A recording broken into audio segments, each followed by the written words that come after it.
How is everybody? Hope you're well. Yay. Alright, so under the cloak of war. Hello, Neil Hammersmith. How's it going? Uh,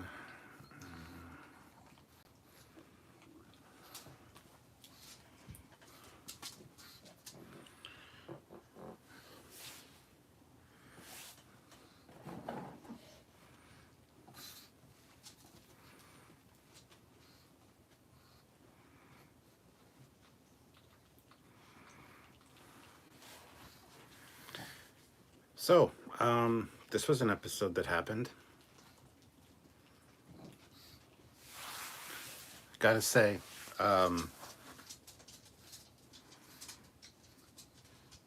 not that great. I'm sure a lot of people liked it. That's cool.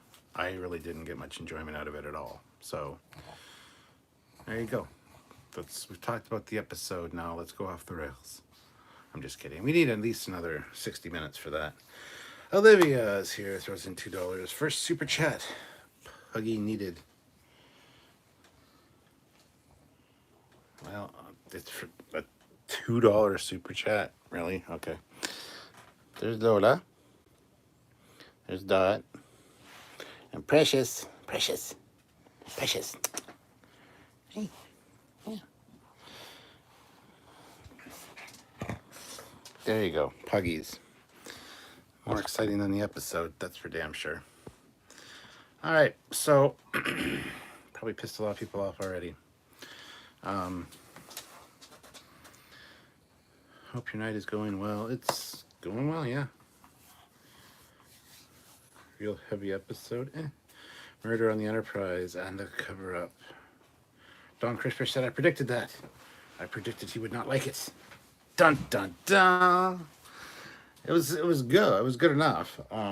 It still maintains that Strange New Worlds feel and goodness. Like, overall, it's great. But at the same time, it's just not an enjoyable episode for me. It's as bad as the DS9 episodes, the Siege of AR 1158 or whatever the fuck that episode was. Don't care, honestly. Anyway.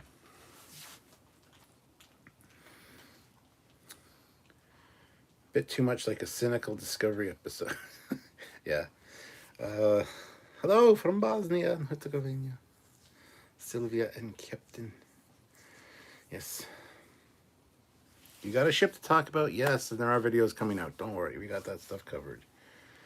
Chuck says he didn't like it much as well. Smart says this was a pretty interesting episode that didn't have a definitive take in its ending, but I'm not sure how I feel about it. Daniel Noble says Mbenga was badass. Yeah, he was. Joseph said I really don't care for this one either. Olivia throws in $2.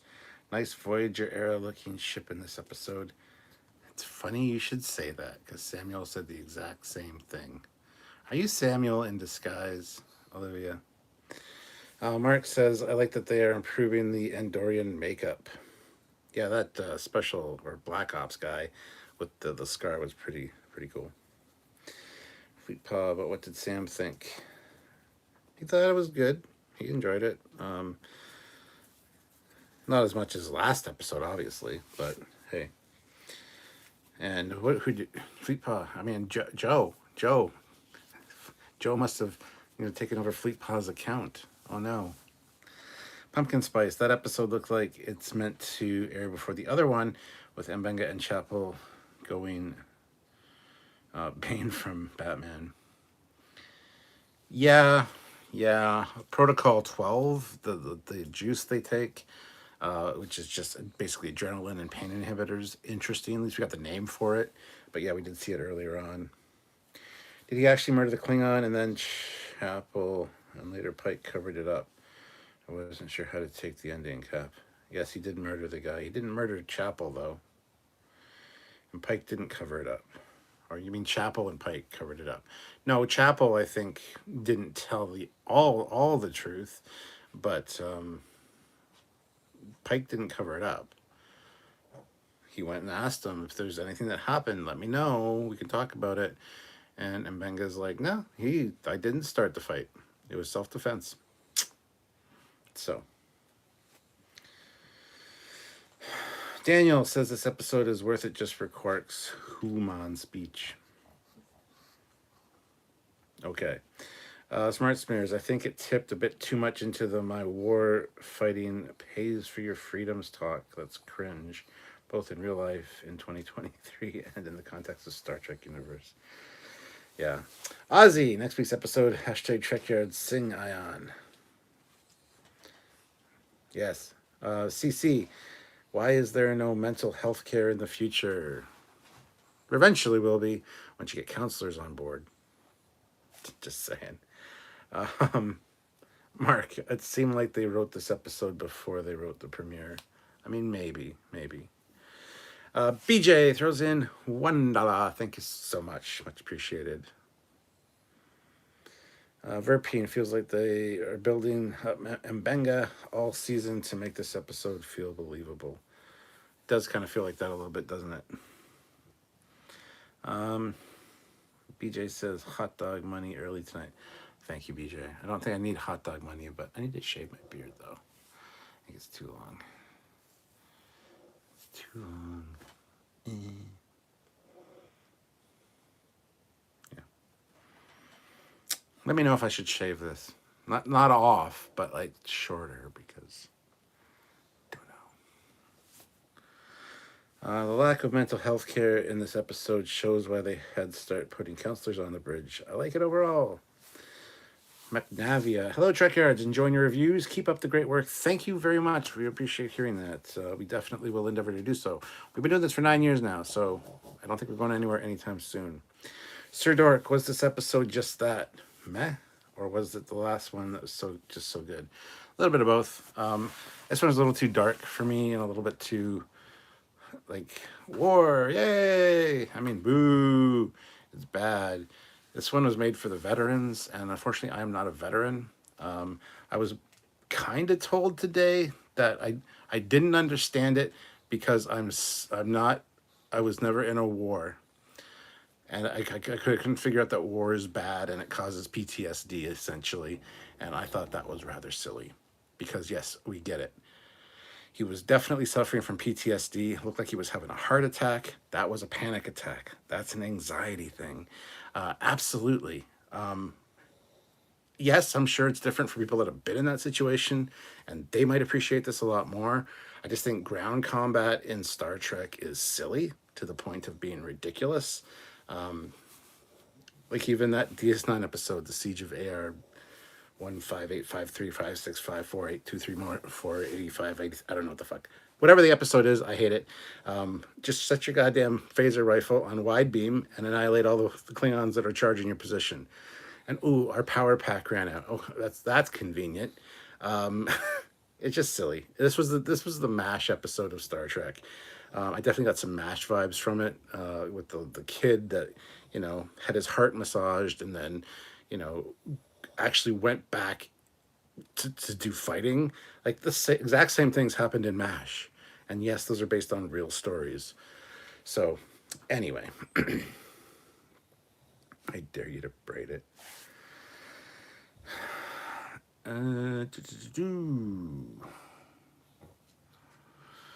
For me personally, I thought this was a solid episode. This struck a chord with me. I coached vets transitioning back into civilian life, and Banga reminded a lot of individuals who suffered from PTSD. Yes. Ozzy, Clint Howard has been on every Star Trek series. Yes. He was in DS9. He's like, I'm invisible. I was in the Bell Riots, past tense. Anyway, Maryland is witching you now. Cool. Pumpkin Spice, they dropped 3 episodes in 1 week. Are they burning off episodes? Will Paramount Plus cancel it with their money problems and now writers actor strike? No, it is greenlit for a 3rd season. I've heard even up to 4 at least. So we'll see how that goes. And they didn't drop 3 episodes in a week. They dropped 1 last week and they dropped 2 this week. So, hey, Mbenga acknowledged Yeoman's exist. Yes, he did. I'm not going to braid my beard, Trek or not. Don Power Ranger. How's it going? Mark says it was nice to get a Starfleet version of a MASH unit. If that's your idea of nice, sure. Seeing the PTSD that these guys and Shaw and Picard season 3 have, it's making Shax losing it during pottery during Lower Decks feel quaint in comparison. Yes. Cece says, I forgot the actor Babs is a real world jiu-jitsu star. CC says, I don't think it reflects well on veterans, reinforcing the idea that they can go off and lose control and hurt someone, but only if it's the person that was responsible for the massacre or was a coward that ran away, that is taking what you did. And yeah, anyway, yeah, I feel you. Hair today, gone tomorrow, but not completely. I trimmed my goatee yesterday. Yeah, I think I'm going to be doing that. Ozzy says, now Scotty maneuver transporter brief. Oh, putting him in the transporter buffer. Yeah, that was interesting. It's cool. I'm not gonna say that because that's what he did with his daughter and her illness. So he did say he has proficiency in it. He knows. So that was cool. And then to have to delete the pattern. I mean, it's a pretty good way to go, honestly. You beam and then that's it. Besides the fact you were injured before that, but. Trek or not, you would think in the future ground warfare would be unnecessary. Exactly. Fleetpaw says, don't shave the beard. It is distinguished. It makes the whole persona, and you can save things in it for later. That's gross.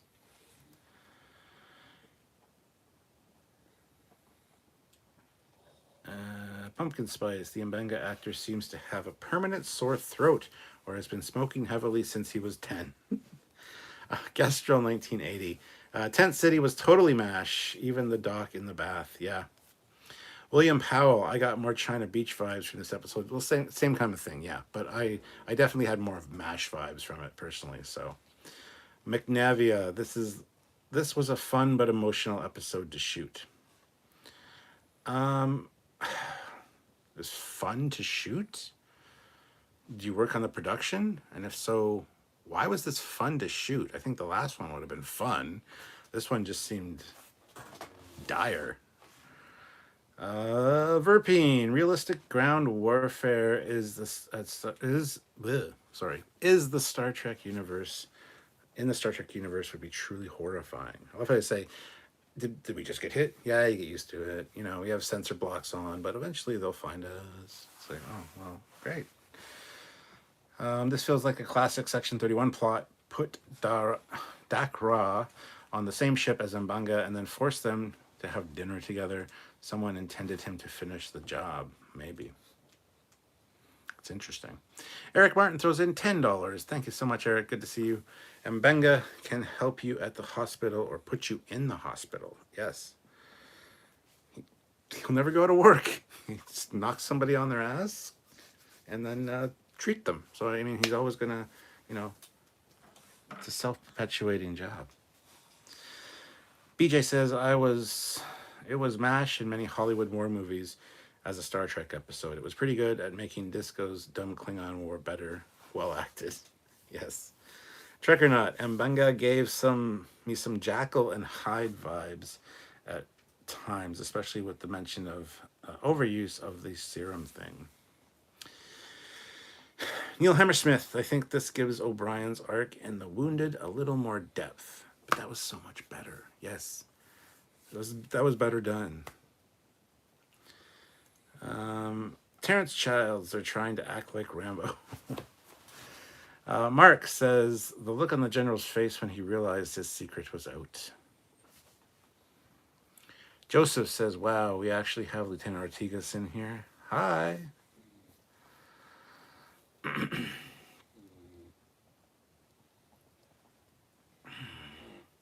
Is that actually Ortigas? If so, awesome. I wish this episode had more of you in it.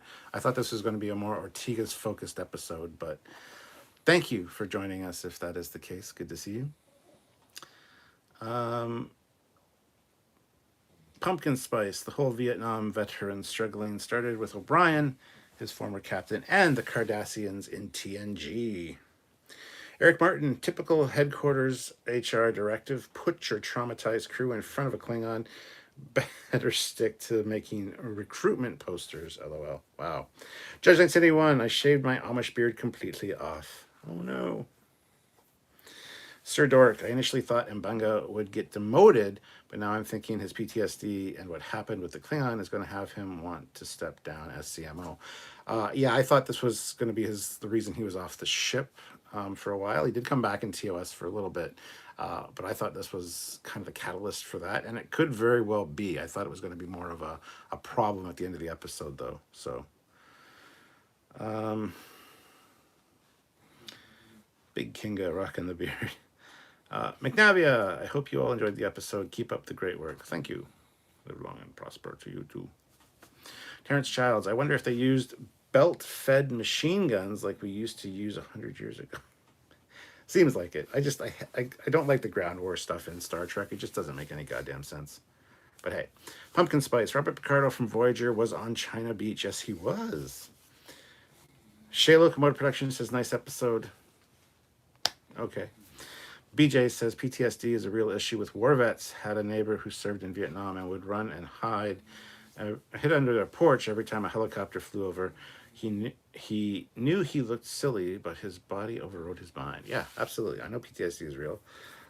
My dad was a paramedic for like 36 years, and he has severe PTSD. Sometimes when he's out in public at a restaurant or something and he hears a baby crying, it just sets him off. Because he's seen a lot of shit in 36 years of being an emergency medical technician or a paramedic. So yeah, I enjoyed it. McNavia, you as well. Mark says never saw China Beach. Wasn't Robert Picardo in that? Yes, and so was Dana Delaney.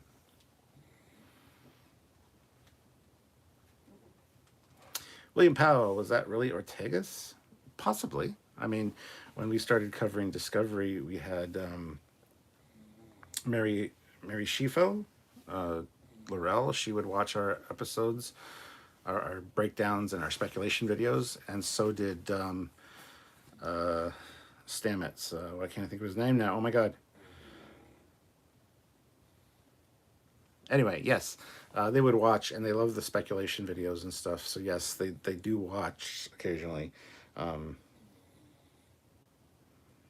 Why can't I think of Stamets' real name? Oh my god. I haven't talked to him in a while, actually. I'm sure everybody's going to comment now. Anthony Rapp. There it is. Thank you. I don't need everybody to say it now. I got it. Yeah, haven't talked to Anthony Rapp in a while. But yeah, him and one or two of the bridge officers, they used to watch our stuff all the time. So they were aware of us, and they like the speculation videos because they like to see what we thought might happen. And yeah, they did watch our stuff, so that was cool. So it might be her, might have been her. Big Kinga, this episode was such a touching one for me. Being in war, they really captured it, especially for Trek, more so than the old DS9 episode where they were protecting the information hub. Sean T, it's these kind of episodes and this series specifically that dominate on TV in 2023. It's too bad not enough are watching. Give it primetime slot and maybe get some Super Bowl commercials. Mark says, I like seeing the Klingon in the fight scenes. Yes, the fight scenes were great. The Klingons looked fantastic. They did not have shaved heads, even though they were at war. Oh my god, Klingons don't actually shave their heads during war. That's what Discovery told us. Anyway, yeah, even though it's the same war that we're talking about. Pumpkin Spice, I did not quite understand the ending. Did Mbenga lose it and stab the Klingon outright? Don't know. It's left ambiguous for a reason. George Mangrum, Chapel and Tendi both got a hold of a heart. Trekyards, missed an opportunity to have a Duras. Sure. Verpine, I need to get me some of the Delton parsley for my cooking. Yeah, just be careful. It's deadly in large amounts. Neil Hammersmith, with Pelia in this episode? No, she was not. Big Kinga, but now they are really starting to stretch the reasons why the Doc can show his fighting prowess. Gestrel says, number one was very well done this episode. Loved the talk with the captain about the ship morale and her stepping in several times. Totally agree. Finally, she's getting something to do. She's been very much sidelined and a background character, it seems, and that's a bit of a shame. This was a good one. This was showing her doing what she should be doing. So yes. Matt Boardman, $10. Loved this episode. The stuff from the war gave me some MASH vibes. Some great acting by Babs, Jess, and Melissa in this episode. Yeah, they all did fantastic. That being said, I didn't really enjoy the episode. And I did mention the MASH stuff earlier, Matt. I'm glad you loved it because I absolutely didn't. I mean, I appreciate how good of an episode it is, how well written, and how well acted it was. But honestly, coming off of the last episode, and we know that the next one's a musical, this one was like they always do that. Whenever there's a lighthearted one, the next one's kind of hard hitting.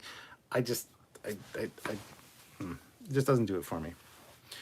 Don says, I myself thought this week's Strange New World was pretty decent, yet I'm ready for the Glee Trek next week. Subspace Rhapsody, that is, of course. It's up to you. BJ said, long duration trench warfare was supposed to be obsolete. Then Ukraine happened.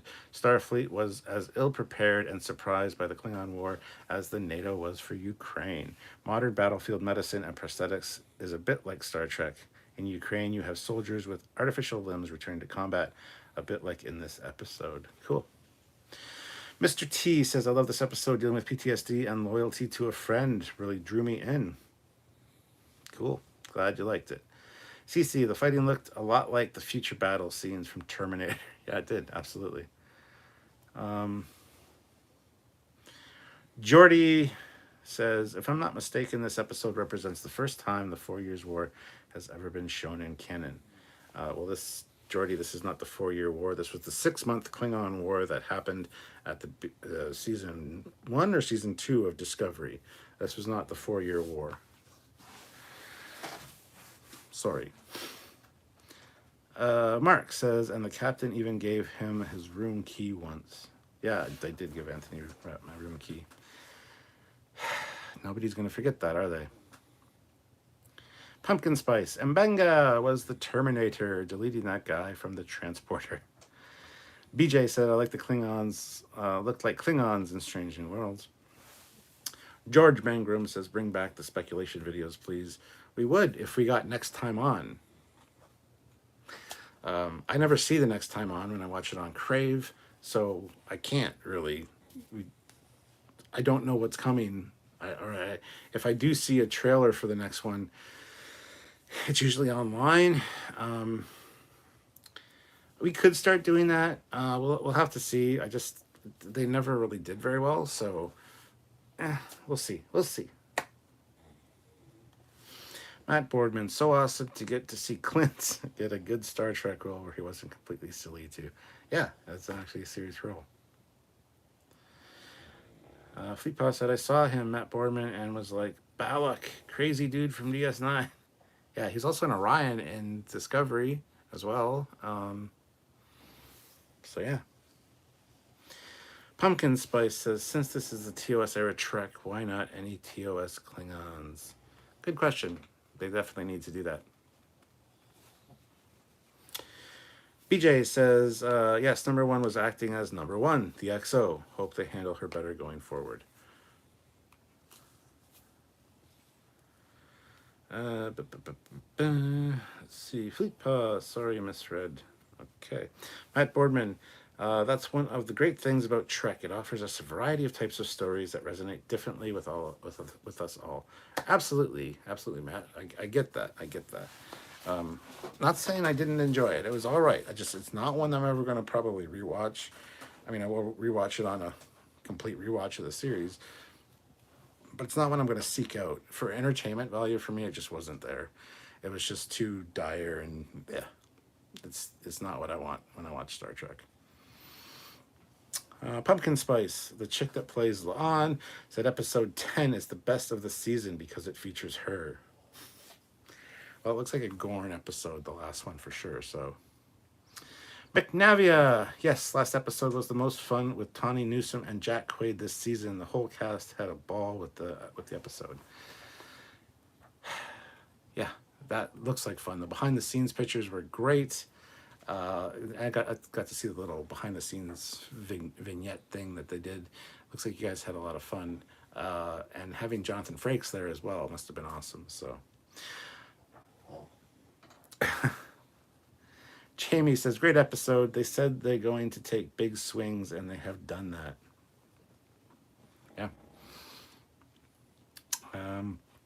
He played Muck, the Ferengi from the Enterprise. Ferengi episode 2. Yeah, Clint Howard. Yeah, I believe so. Pumpkin Spice says, Clint Howard, one of the Ferengi in that Enterprise episode. Yes. Eric Martin, I thought Ortigas would say he's standing behind me, isn't he, on the bridge? That was... I felt so bad for Ortigas in that scene. I'm like, there's going to be some blowback from that. There wasn't, thank God. That's why they called him the butcher of, Pajem. It's like, or not Pajem.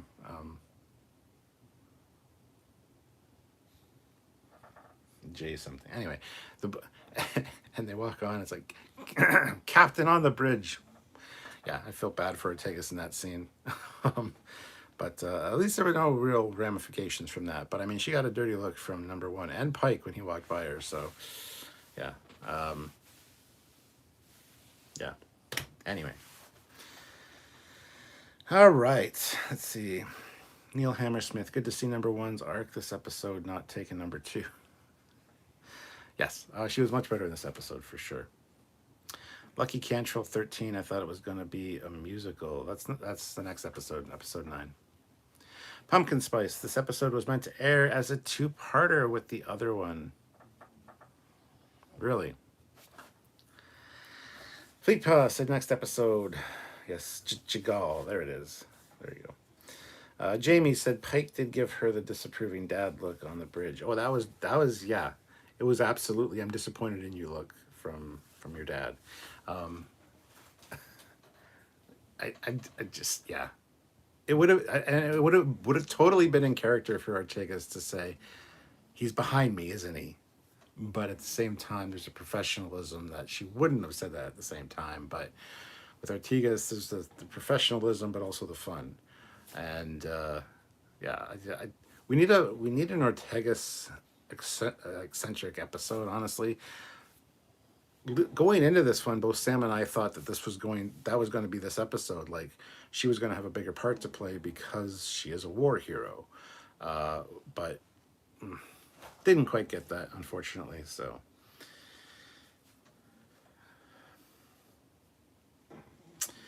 Mr. T says recruiting posters with Chapel and Una would drive recruitment through the roof.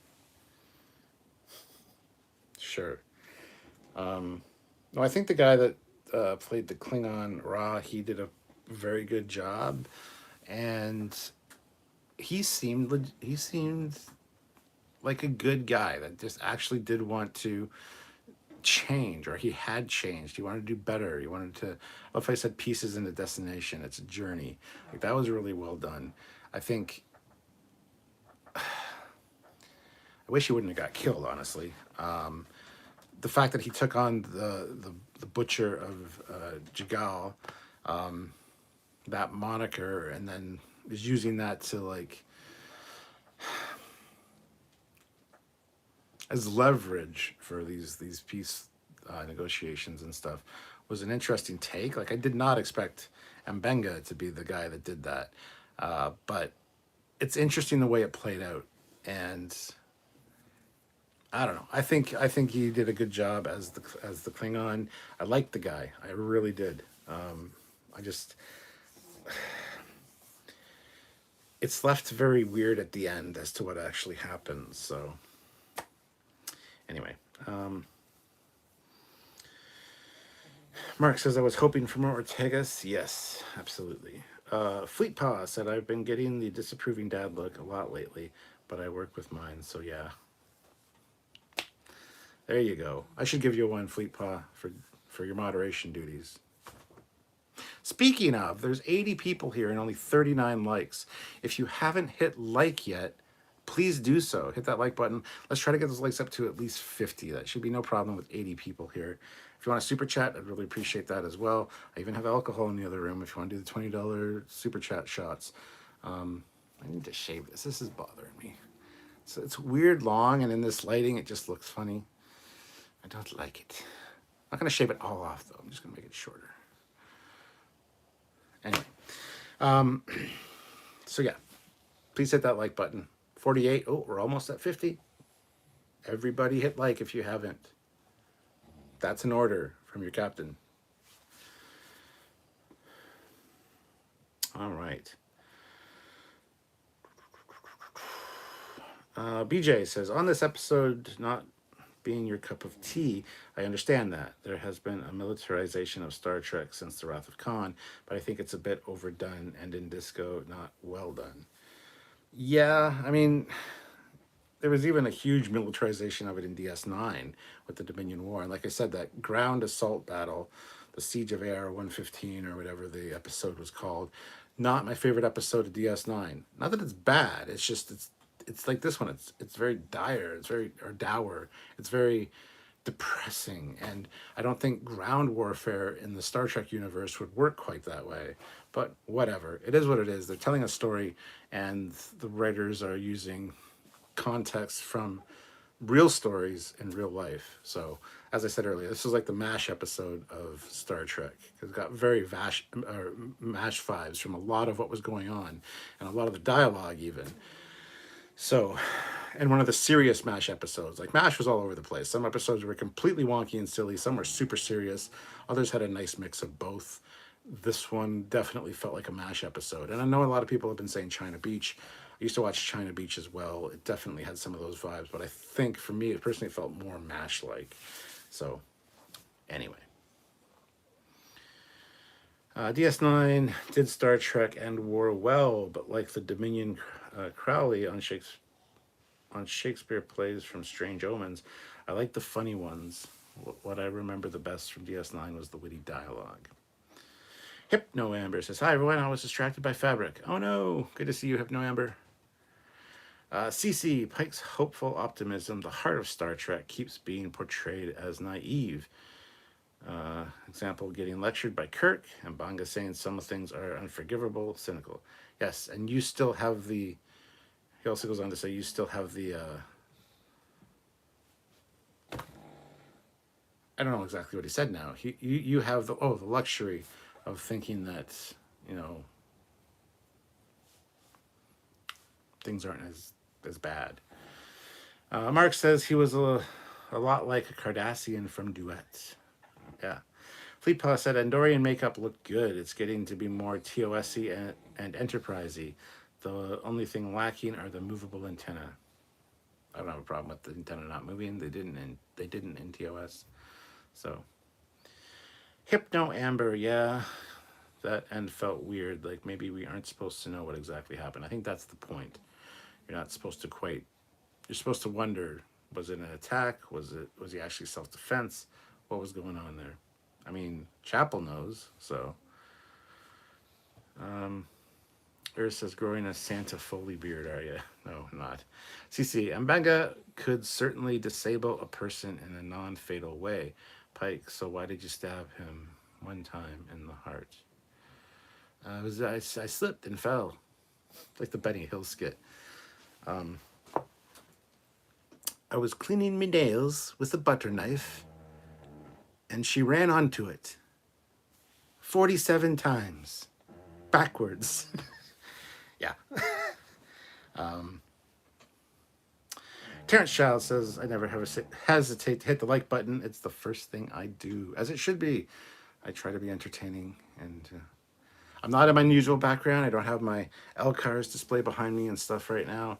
I'm just hanging out in the library tonight because I didn't want to get all that set up. Plus, I wasn't feeling this episode, so I wasn't really super stoked to come up here and do this, but I obviously have to. First reaction, it's what I do. Tomorrow at 4 p.m. Eastern Standard Time is our complete breakdown and review with me and Sam, and we will break this thing down scene by scene and have a really great live like we always do. So if you can join us for that, please do so. And our edited review of this episode will be released probably at noon or 2 p.m. Eastern Standard Time tomorrow. So check that out as well, where it's just kind of a more succinct, whittled down version of what our live is. The live is about 2 hours. The edited content's about 20 minutes. ish. So check those out if you're able to. Would really appreciate it. But I love hanging out with you guys here, and it's always fun. So hit that like button if you are enjoying yourself. Even if you're not enjoying yourself, just hit the like button because it's there, and buttons are made to be hit. Anyway, Terrence, okay, McNavia, Ortigas episode soon? Maybe, winky face. Ooh. Well, it might be the next one, the musical. That might be more, but see, I think the musical aspect will take away from the Ortigasness of it, and might not be as serious, so, and then the last episode, it's Gorn, is what it's looking like, and it's probably going to focus on La'an, even though she had tomorrow and tomorrow and tomorrow. So I don't know. I hope for another Ortigas episode soon. So, or an Ortigas episode. We haven't really got one. BJ says we need to see a lot more Andorians, a founding member of the Federation. Should even more of them in Starfleet than the pacifist Vulcans. Well, we saw 2 in the last episode in the bar, so there's a few on the Enterprise at least. Fleetpaw said, disregarding Mbenga's PTSD, it does have a good backstory for him and could possibly explain why he is no longer the Enterprise's CMO by Kirk's time. Yeah, for sure. The interesting thing is, in this one, he says he joined Starfleet to learn how to heal people from different civilizations out there, right? So when did he have the time to be the ghost of Caldera, or what? The ghost, most confirmed kills. When did he have that time? Like, was he in special ops first and then became a doctor and joined Starfleet? Or, because there's, you know what I mean? It's just kind of weird how that's laid out. But anyway. Terrence Childs, no one do super chat shots with this man. One shot, too many. He's doing a striptease. We've been down this road many times before. Do not send money. If anything, pay him to keep his clothes on. Yeah, that's a good idea, Terrence. Starfleet is military. TOS is a military in space. It's based on Naval Command. Kind of. Yeah. Neil Hammersmith, Mbenga taking on the Butcher moniker and the action scene reminded me of Star Wars Episode 2, where Anakin kills all the Sand People. I hate them. Yeah. Jamie, it did have the MASH vibe for sure. Tony says, the star dates are driving me crazy. Jumping around like in TOS is okay in a purely episodic series. However, because Strange New Worlds has a serialized thread running throughout the season, can't go from 2511 to 1871. The thing is, you can, Tony. Original star dates, and this was... I don't know what year the publication was made that talked about this, but star dates are in relation to not only the date on Earth, but also your location and proximity to the center of the galaxy. So they can alter wildly. And then by TNG time, it just gets retconned. Same like with the warp scale, where the warp scale is much more advanced and different in TNG.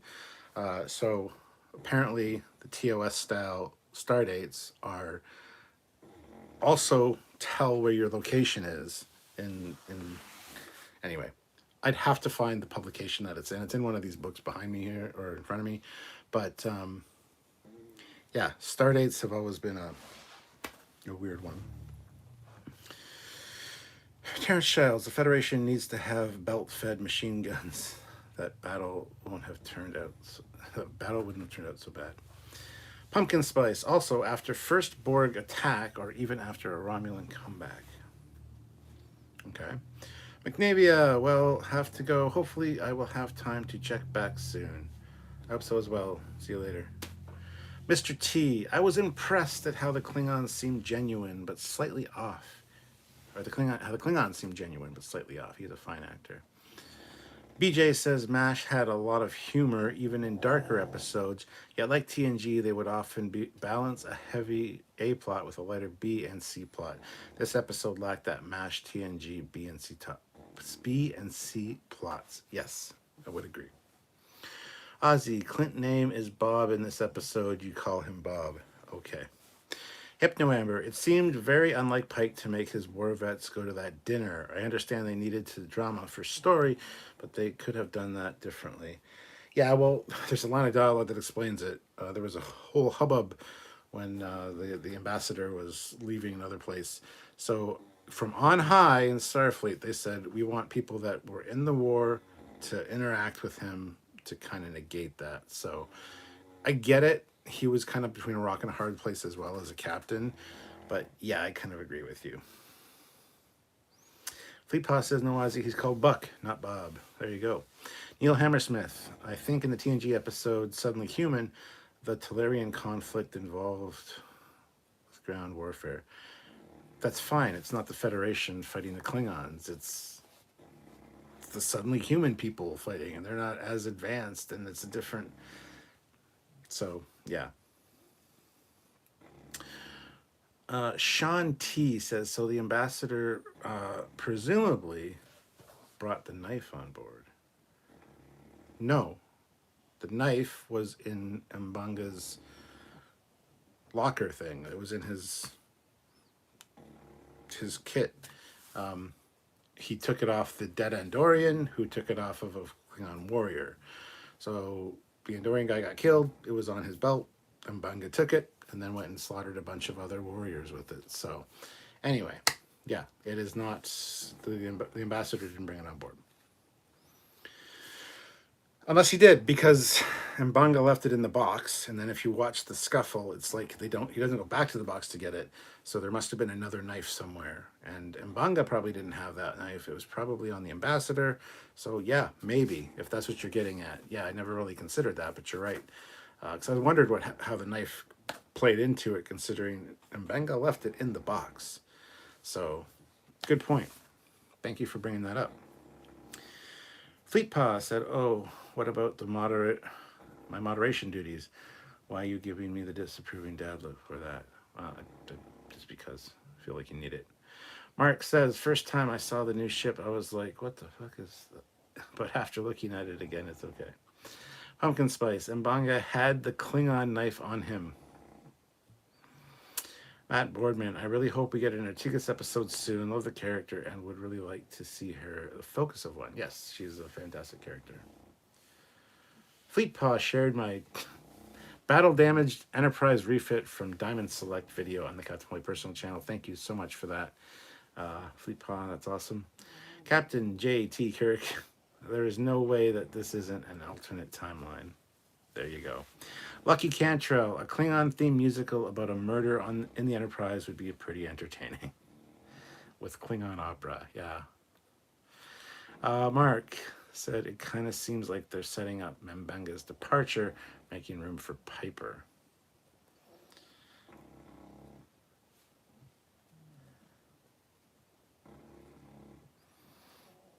Is Piper the doctor that's in Where No Man Has Gone Before?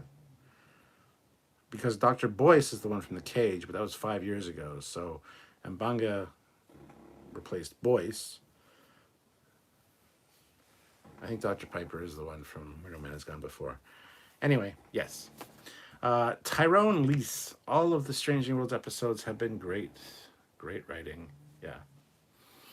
Fleetpaw throws in $5. Send this man money so he takes his clothes off. He likes doing that stuff, folks. He wants to show off his pasties. The pasties haven't arrived yet, but they have been shipped thanks to Hypno Amber. So yes, I will be showing those off at some point. Not on me, hopefully, but I will let you guys know when they arrive. BJ said, I love seeing the two Andorians in the bar last episode. If I was doing TOS, TNG, NDS9, I would just have Andorians filmed from the back, passing main characters in the hallways. Save money on makeup. Neil Hammersmith, if he does a strip tease, he needs to be wearing the pasties from Hypno Amber. Maybe I will wear them. I don't know. We'll see.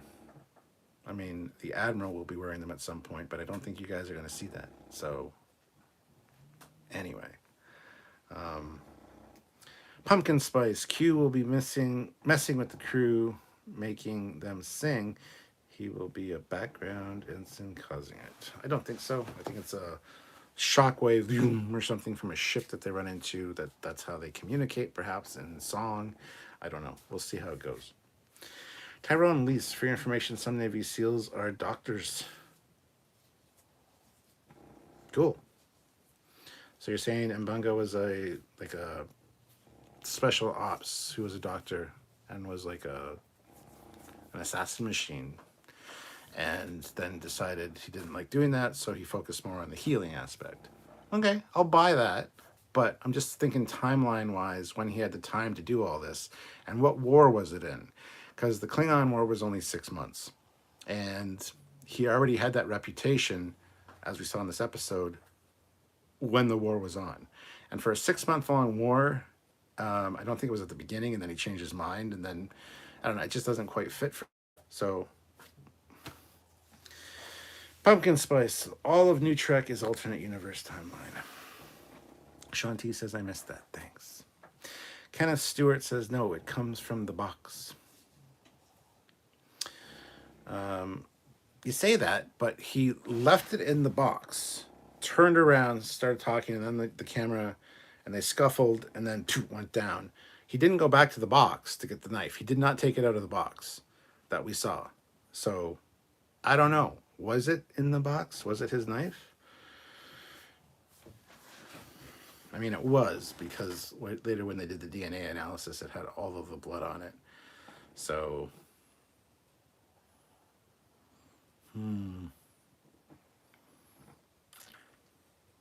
if you saw the figures struggle back to the desk for a second and like bump against the desk, sure, he grabbed it from the box, but they don't do that. So I don't know. That's the thing.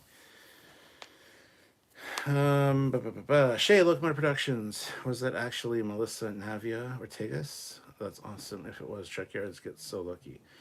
Not luck. We are well known in the Trek community. Like I said, they were watching us in the production department when John Hughes was working on Discovery early on. Anthony Rapp and Mary Shifo would watch our speculation videos. Mary Shifo watched us to learn a lot about Klingons, and Anthony Rapp just enjoyed our speculation videos. He would watch us on set between filming, watching our speculation videos on what episodes were coming up and what they might be about. And yeah, so who knows? Eric Martin, Klingon should have said, what's in the box? What's in the box?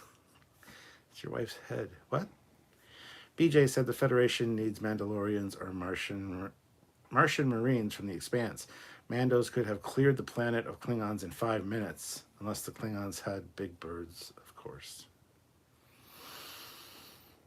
Ozzy says, great video on the battle damaged Enterprise. Thank you, Ozzy. Mark says, Piper was where no man had gone before. Yes, cool.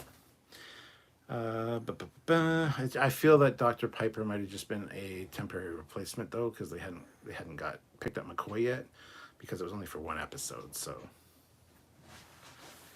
Terrence Child, speaking of species we could see more of on Star Trek, I'd like to see Orion slave girls dancing around in those outfits.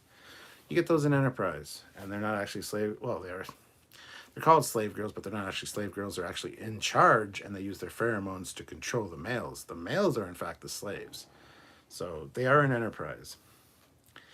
Hypno Amber, pasties are officially in the mail. Weirdest custom slip ever, LOL. Yeah, I can imagine. Fleet Paw said, LOL, trust me, Hypno Amber. I know all about customs forms when sending stuff to him. That's true. I'm just glad a lot of the things I send you, Fleet Paw, over Messenger don't need customs forms for, so, because it's just on Messenger, so. Jamie says, I know this is speculation. Maybe he was Section 31 at one point. I fucking hope not. Not everything has to be Section 31. Section 31 didn't exist until DS9 when Sloan showed up. And then, of course, they retconned it, said, oh, he was in Enterprise, Reed was part of Section 31, and then it just started slipping in everywhere, and I hate it. I absolutely hate it. It goes against everything that the Federation stands for. It's bullshit. it was interesting for DS9 because it was just Sloan. You never saw anything else. It's like, is this guy fucking crazy? Is he actually a member of Section 31? Is there a Section 31? Or is he just insane and has access to really cool tech? You never knew was Sloan. And that was what was fun about it.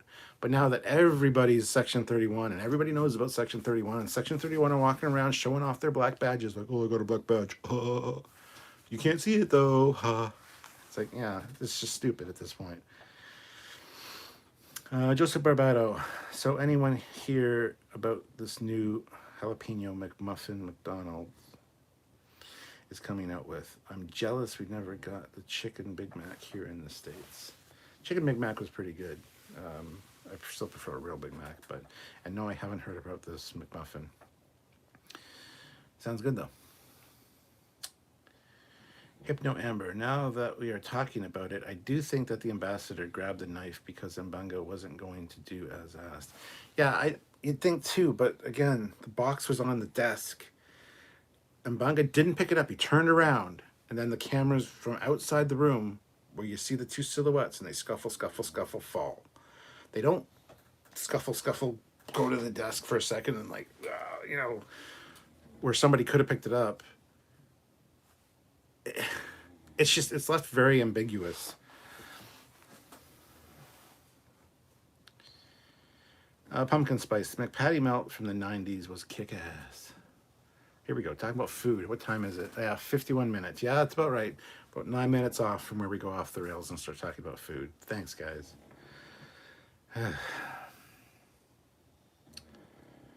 Kevin G, if you watch it again, it's impossible to tell if the general didn't kill himself with the knife in the box.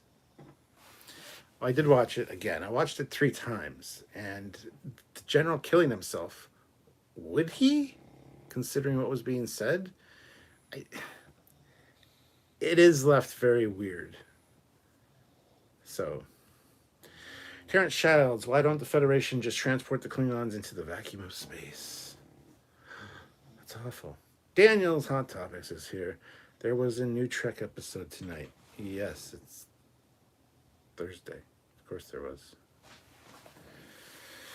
Mr. T, I think it was clearly the knife from the box. It's just the way it was filmed. An oversight.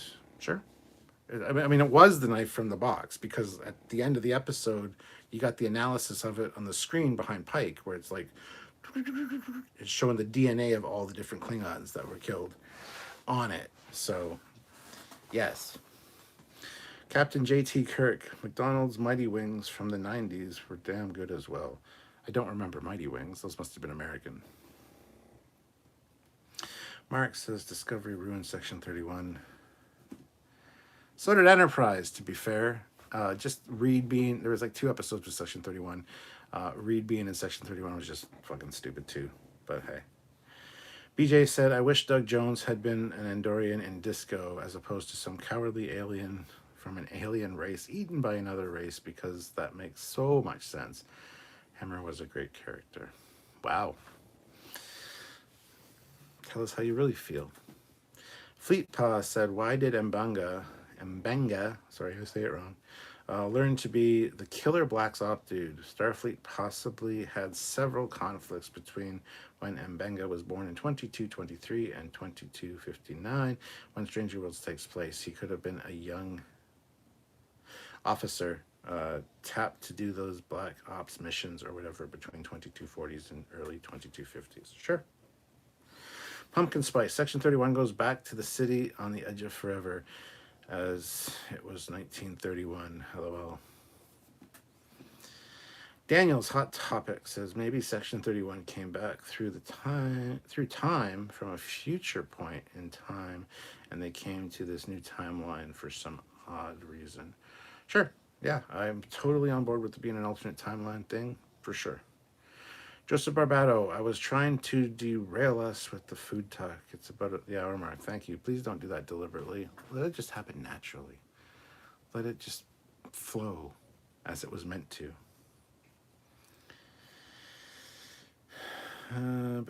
Mr. T says, thank you. I agree on Section 31. I hate them. Yes. Sloan was awesome. Sloan and Section 31 in DS9 was great. Then they fucking ruined it. They put it in Enterprise. They retconned it that it exists. This whole fuck off. It's just dumb. So BJ said, I hate Section 31 outside DS9. It went from a secret society not anyone had heard of to well, SS, wow. They have their own ships and bases in Disco and are a punchline in lower decks among the ensigns. Yeah, that's the thing. Everybody knows about them. In DS9, nobody had heard of them. That was great for a secret organization. I loved it. And again, as I said, if you rewatch those episodes with Sloan, you're not sure if this fucking organization even exists or if Sloan is just fucking insane and thinks that they exist. He created it all. So, yeah.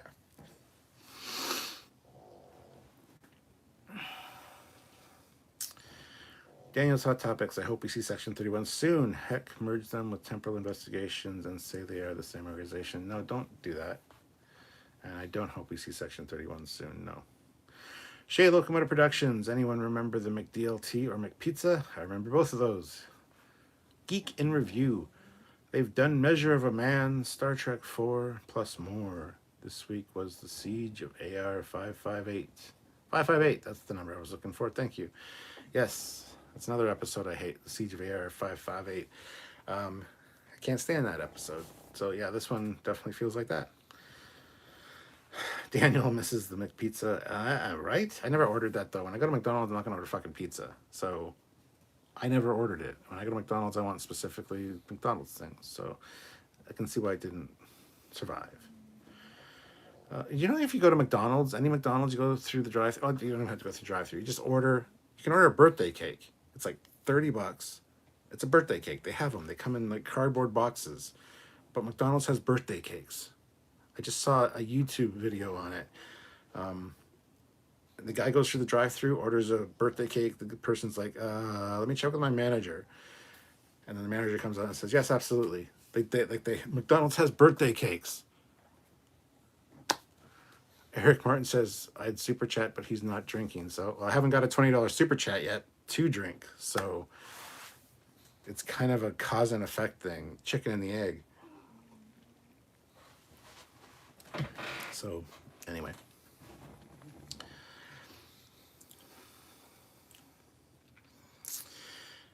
Pumpkin Spice, the cheddar onion quarter pounder in 1993 too. The Arch Deluxe in 1996. Good times. Clone of Jonathan. In the struggle with Ra, there's an edit as Chapel comes back in, and you hear a metallic clank just as the fight comes back into view. I missed the metallic clank. So you're saying that possibly Chapel tossed the knife. Okay, I need to go back and rewatch that again because I did not hear that. Interesting. Thank you for that. I really appreciate that because I'm going to check that out. Verbian Section 31 has spiraled into stupidity. Yep. Zachary Gibbons, I thought that was a powerful episode. PTSD is real. Well, absolutely PTSD is real. As I said, my father was a paramedic or an EMT for 36 years, and he has PTSD. So, yeah. Fleetpaw, come on now, Captain. You really do prefer it this way, don't you? As it was meant to be. Derailed by food talk. Once more to the mobile apps, dear friends. Double cheeseburger just like a Mac. How many times have I told you? You cannot order a double cheeseburger just like a Mac or just like a Mac through DoorDash or Skip the Dishes. You have to be there. You have to go through drive-thru or go to the front counter.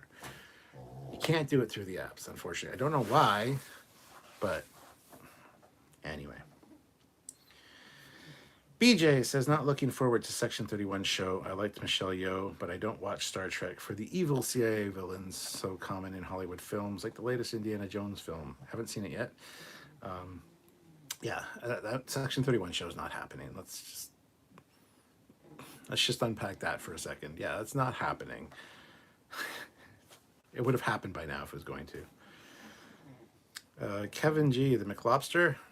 Heard of the McLobster, never tried one. I think that was in the States only. Sir Dork, in the battle of pure wits, which of the hero captains, Pike, Cisco, Archer, etc., do you think would come out on top of pure wits?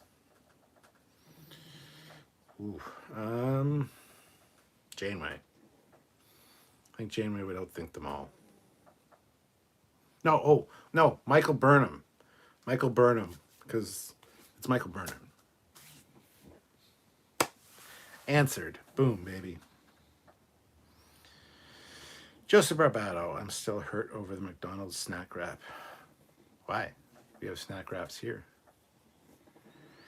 Fleet Paw says McDonald's has birthday cakes. What? I know, right? They do. Mark says, so what was the McDLT?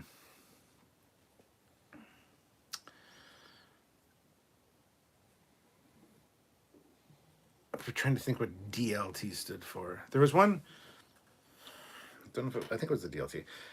It had the hot portion on the one side, so the patty and the bun. The other side, which was separate in a styrofoam container, of course, had the cold side. So it had like cold, crispy lettuce and tomato and onion. And then when you opened it up, you put the two together so that when you got your burger, your tomato and your lettuce weren't already warm from the patty. So I think that was the DLT, but I could be mistaken. Pumpkin Spice McDonald's chicken fajitas in 1991. No, not Chapel. Who did you say came in then? In the struggle throw, there's an edit as Chapel comes back in, and you hear a metallic clank just as the fight comes back into view. Oh, okay. Dave Riel's Area 51. I've been alive for almost 44 years. McDonald's has cake? I know. I've been alive 49 years, and I was like, McDonald's has cake? I want to go and order a McDonald's cake and see what happens. Thought this was an interesting take. Though that's an interesting take. Blah. Yeah. Zachary Gibbons, do you think Captain Pike knows it was Mbanga who was the butcher? No, I don't think so.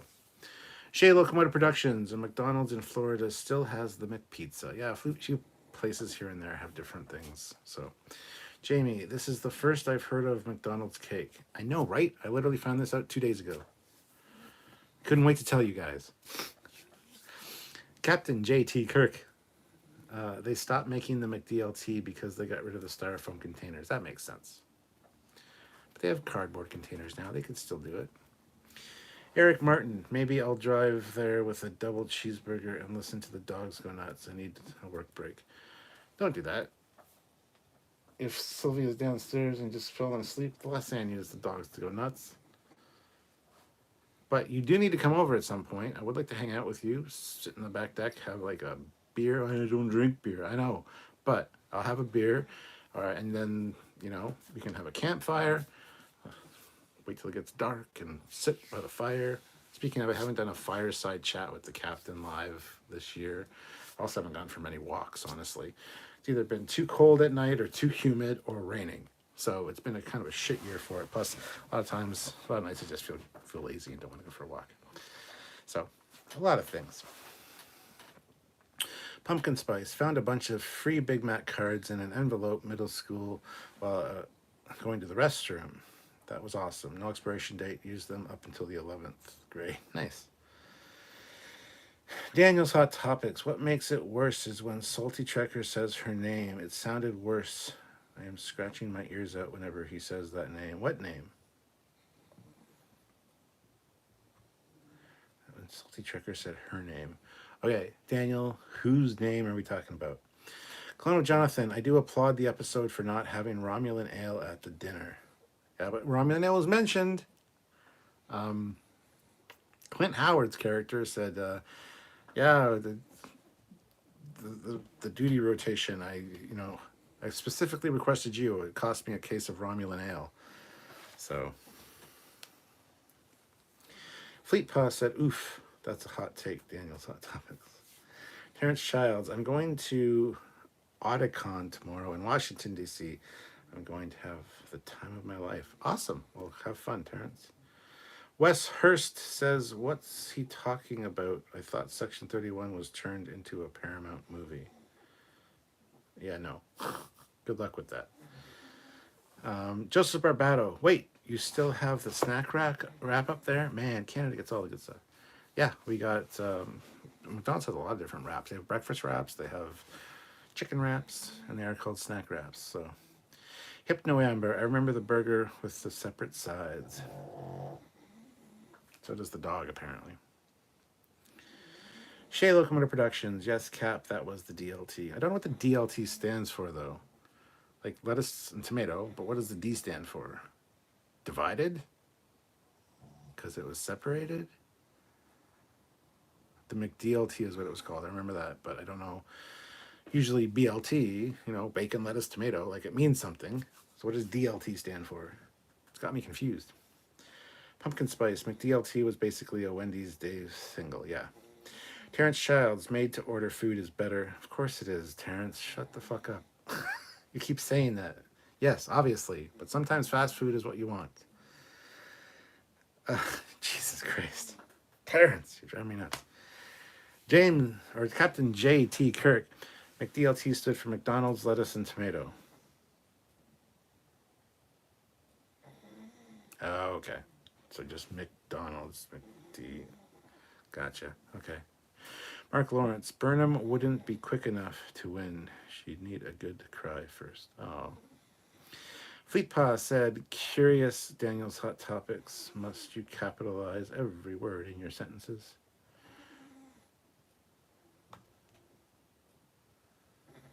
Yeah, that's fucking weird. I didn't notice that before.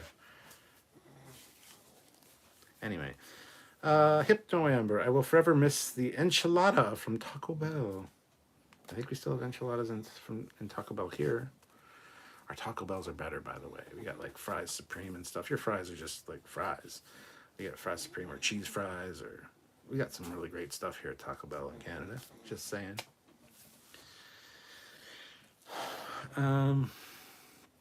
Zachary Gibbons says, did you think this was a good episode, or did it feel too much like Section 31? I didn't like the episode. It wasn't my cup of tea for Star Trek, so I didn't really enjoy it that much. I thought it was well written and well acted enough. Like it was good. It maintains Strange New Worlds quality, but I just didn't personally enjoy it. So James Tillman said, I found it amazing, but I really groped the story on a personal level. Mark Lawrence, I don't drink, so I bring Nitro Pepsi, looks and pours like Guinness. Intriguing. Jamie says, I did Google the cake. It sounds like it's a secret menu thing that they do in small numbers. A small number of locations. Yeah. Apparently it was a chocolate cake, but it had like a white frosting, and it says like happy birthday or something else on it. But yeah. Pumpkin Spice says the McDonald's cake is only $9. That's a really good price unless they are tiny. That must be tiny because this one that the guy ordered was $29. He thought that $30 cake, it better be good. And it was good apparently. But yeah, it comes in just a cardboard box, plain cardboard box. Can't even, it's nothing on it. It's just like cake sized. But anyway. Terrence Childs, I actually have a bottle of Romulan ale. It's just white lightning with blue dye. Clone of Jonathan McD, as in Mickey D's. J Locomotive Productions, Kentucky has snack wrap and Krispy Kreme donuts at the McDonald's. Nice. Joseph Barbado, I just remember Jason Alexander did the commercial jingle for the McDit, or McDLT, and it was funny. Yeah, I can vaguely remember the commercial with him doing that. You have fries at Taco Bell? Yes, we do. Pumpkin Spice, the Taco Bell Santa Fe Gordilla from 1998 was really good too. Hypno Amber says, our Taco Bell suck now, but they were great back in the day. Pumpkin Spice nacho fries at Taco Bell. No, they're nacho fries, they're my fries. Fleetpaw said, I miss cinnamon twists from Taco Bell. They still have them here. That's another thing we have all of the time here is the cinnamon twists. Jonathan Barbado, our Taco Bell only has fries, when they want to bring back the nacho fries, and they are not even fries. They microwave them or something. No, actually, the Taco Bell fries up here are really good. Plus, I always get the not the cheese fries, the everything fries. It comes with, so comes in a little tray. It's fries. It's got cheese, ground beef, green onions, and sour cream on them. Loaded fries, and they're fantastic.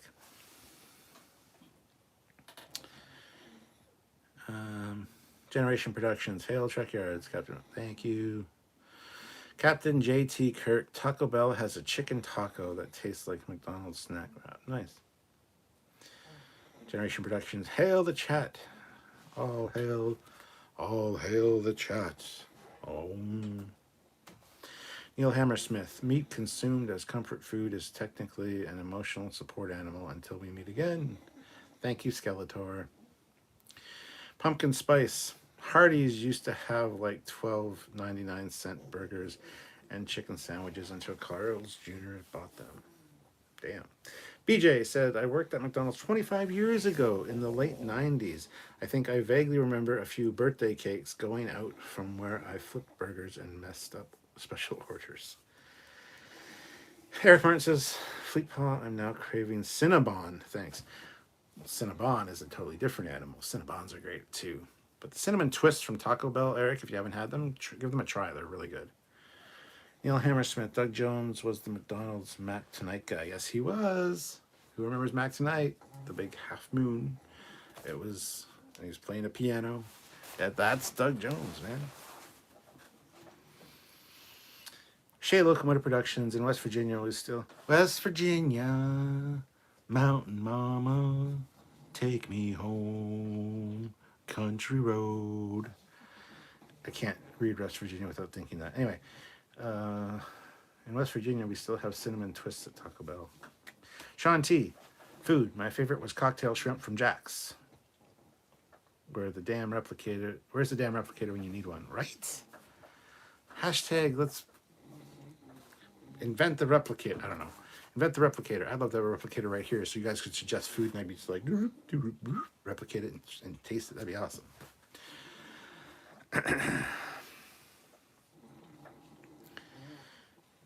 Food.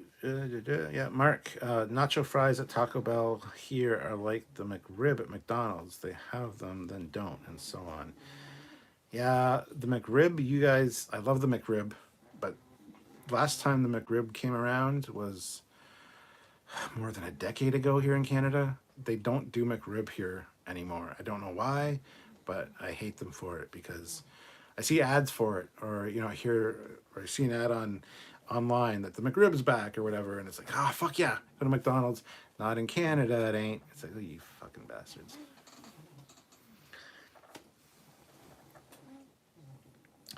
Eric Martin, I don't drink beer for medicinal reasons, Cap. Stop making me sound like a killjoy. LOL.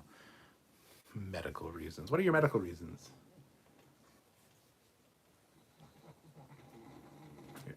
You're on a keto diet? I don't know. Medical reasons.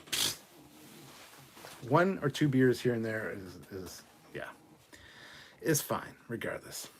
Zachary Gibbons. If I'm going to get a McDonald's burger, it's a quarter pounder.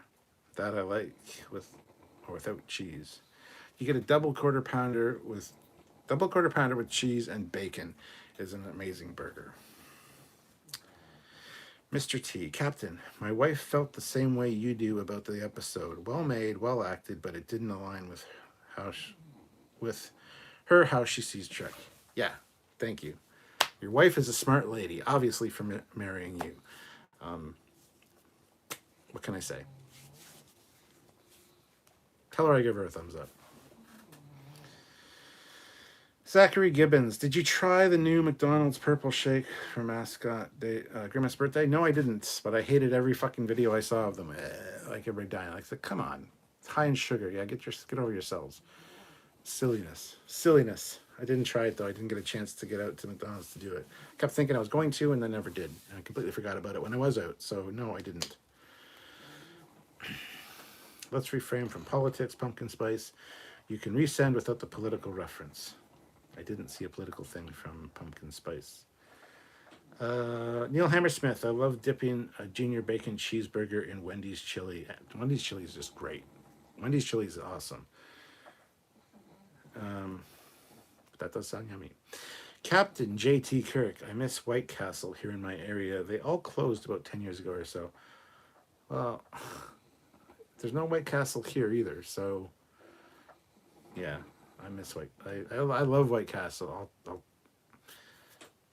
Anyway, whatever. Now I want White Castle. God damn it. Generation Production says, with the crossover with Lower Decks and Strange New Worlds, do you think they might do a live action Lower Decks or see some more uniformed officers from that time period? I wouldn't be surprised if they do. I know that the Strange New World cast and Tawny Newsome and Jack Quaid have said that they would love to do it again. I could see something like it happening in the future for some reason, but I would just love a live action Lower Decks episode, just for no reason. Just the episode starts, it's live action, the whole episode's live action, it's not mentioned at all, and then the next episode's fine, back to animated. I think that'd be hilarious. Zachary Gibbons says, oh, I missed the McRib. I know, right? Pumpkin Spice, the barbecue sauce on the McRib sucks. Order them without that and put on a better one yourself. Sure, I like it though, so it's good. Zachary Gibbons, for Wendy's, I love the Wendy's Baconator. Oh, yeah, absolutely. God damn. I usually get it's a combo number 4. I think it's the Dave single, actually. Pickle, onion, tomato, lettuce. It's combo number 4 around here. So, but yeah, absolutely. From time to time, the Baconator, you got to do that. Hypno Amber, I actually got my hands on a hard seltzer just so I could drink with you tonight, and now I'm not thirsty. LOL. You're not thirsty? Why are you not thirsty? Have a drink. Thirsty.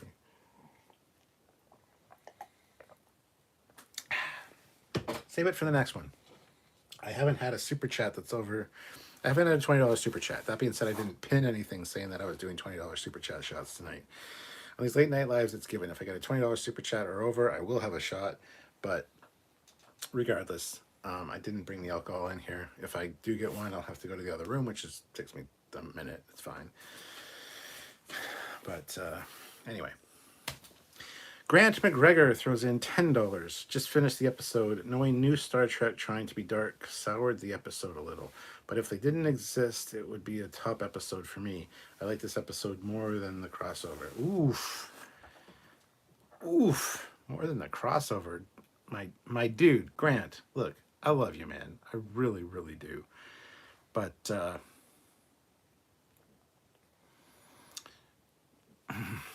don't know what to say.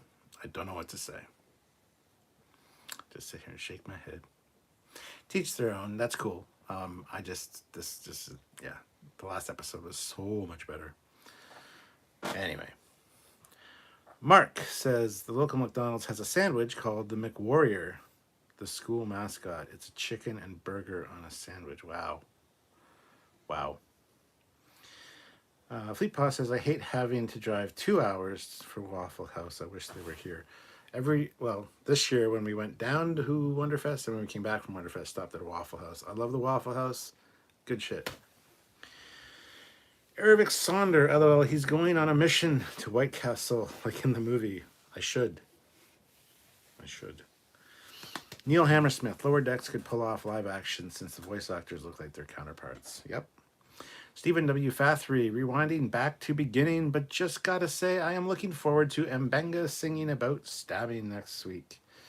Nice. Good to see you, Stephen.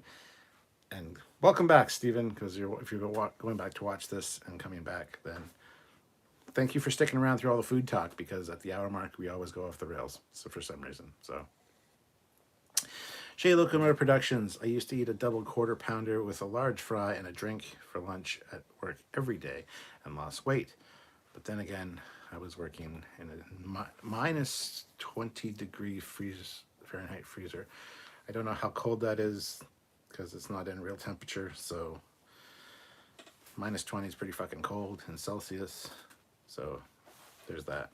Hypno Amber, I'll definitely save it for the next one. Let's get turned up for the musical episode. Yes, that'd be good.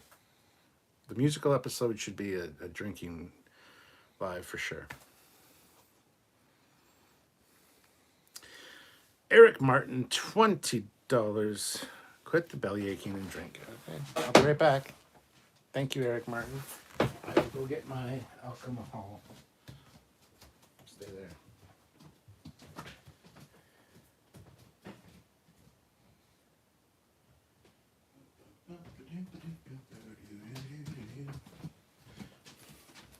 Peach Crown Royal.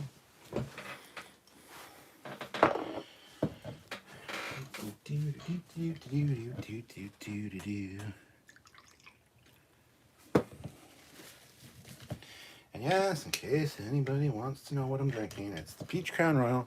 This is the Trekyards edition one. See, Trekyards Command Limited Reserve Captain Foley edition. Check it out. So thank you, Eric. That is awesome. Cheers to you, my friend. To the survivors of Jagal. I need to pour my Peach Crown Royal into my Saurian brandy bottle.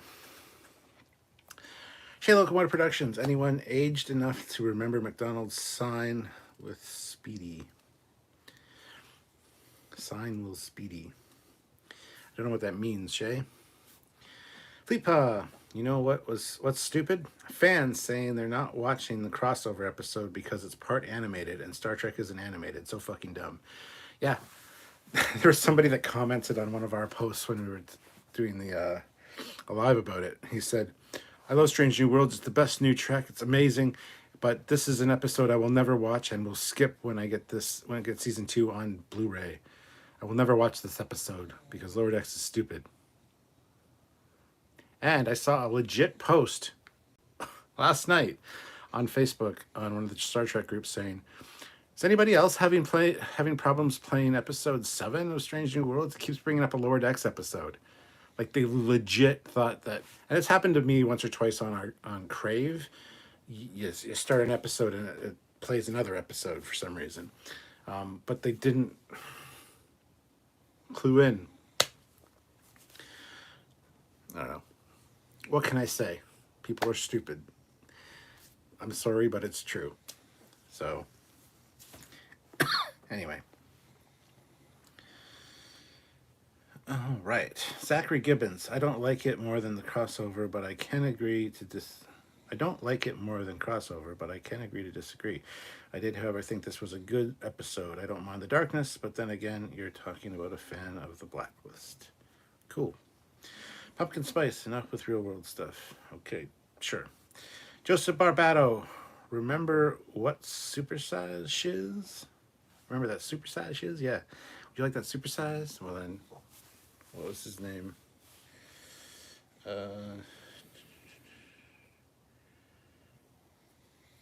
Anyway, yeah, the Supersize Me documentary. Grant McGregor, $5. Infinite diversity and infinite combination. Hashtag I'm a smartass. Gotcha. Shay, Locomotive Productions, minus 28.8 Celsius. Whoa, that's even colder. Okay. It's not too bad. I mean, it gets down to like minus 32 here sometimes, which is brutal. But, yeah, oof. At least I know minus 40 Fahrenheit is the same as minus 40 Celsius, so we agree on that one. It became limited after someone got into the supply. Exactly. Fleetpaw said, I remember that dude, Stuart. He was here for the first reaction.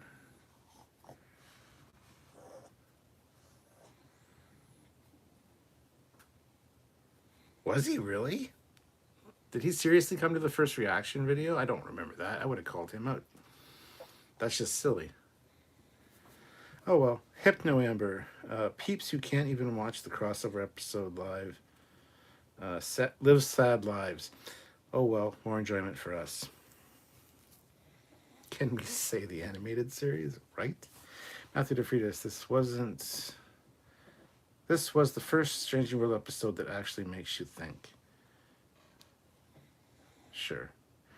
Generation Productions. Dan, since we was talking about McDonald's, sad they only did toys for the motion picture Star Trek movie, and none of them were ships. Also, they never did any other Star Trek movies, and they never made any more meals. I had a lot of those motion picture Happy Meal. I used to have the boxes, um, and I cut out the little Enterprise that was on the side, and that was on my wall for a while. Yeah, yeah, I remember those from back in the day. Fleet Plus said you did call him out. You told him he was done. Oh, okay. Well, there you go. Perfect. Good job, past Captain Foley. Neil Hammersmith. Best part of the episode was Riker. Riker. Yeah. Zachary Gibbons. An episodic. I like episodes for different reasons. And if I don't like, the great thing is I look forward to the next one. There you go. Patrick James throws in $10. Love your take on the vast majority of Trek culture. Not all of it, but the vast majority. Keep the faith. No problem. Thank you very much, Patrick James. And yeah, of course, you're not going to agree with me all the time. That would be impossible. Only perfect people agree with me all the time. I'm just kidding. But no, I mean, yeah.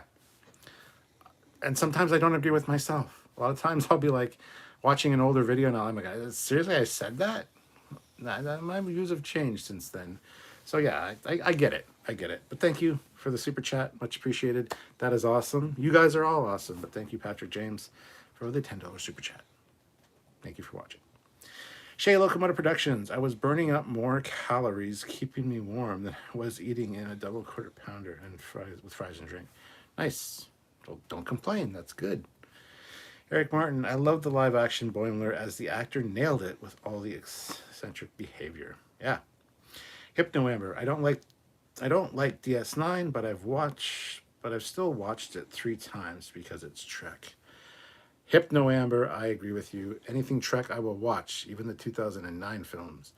Yeah, there's some Trek that just is like, ugh. All right, but as we say at Trekyards here, there's good and bad in all of Star Trek. You just have to look for it. And there's a lot of good stuff in 2009. There's a lot of good stuff in Discovery. Overall, the complete package isn't super great, but every episode has little nuggets of things that are really cool. And yeah, I will watch anything Star Trek, so that's just the way it is. Ervik Sonder, they did JJ Verse toys here. Those were Burger King, though. I got Spock ship. Yeah, Ervik, those were Burger King, not McDonald's.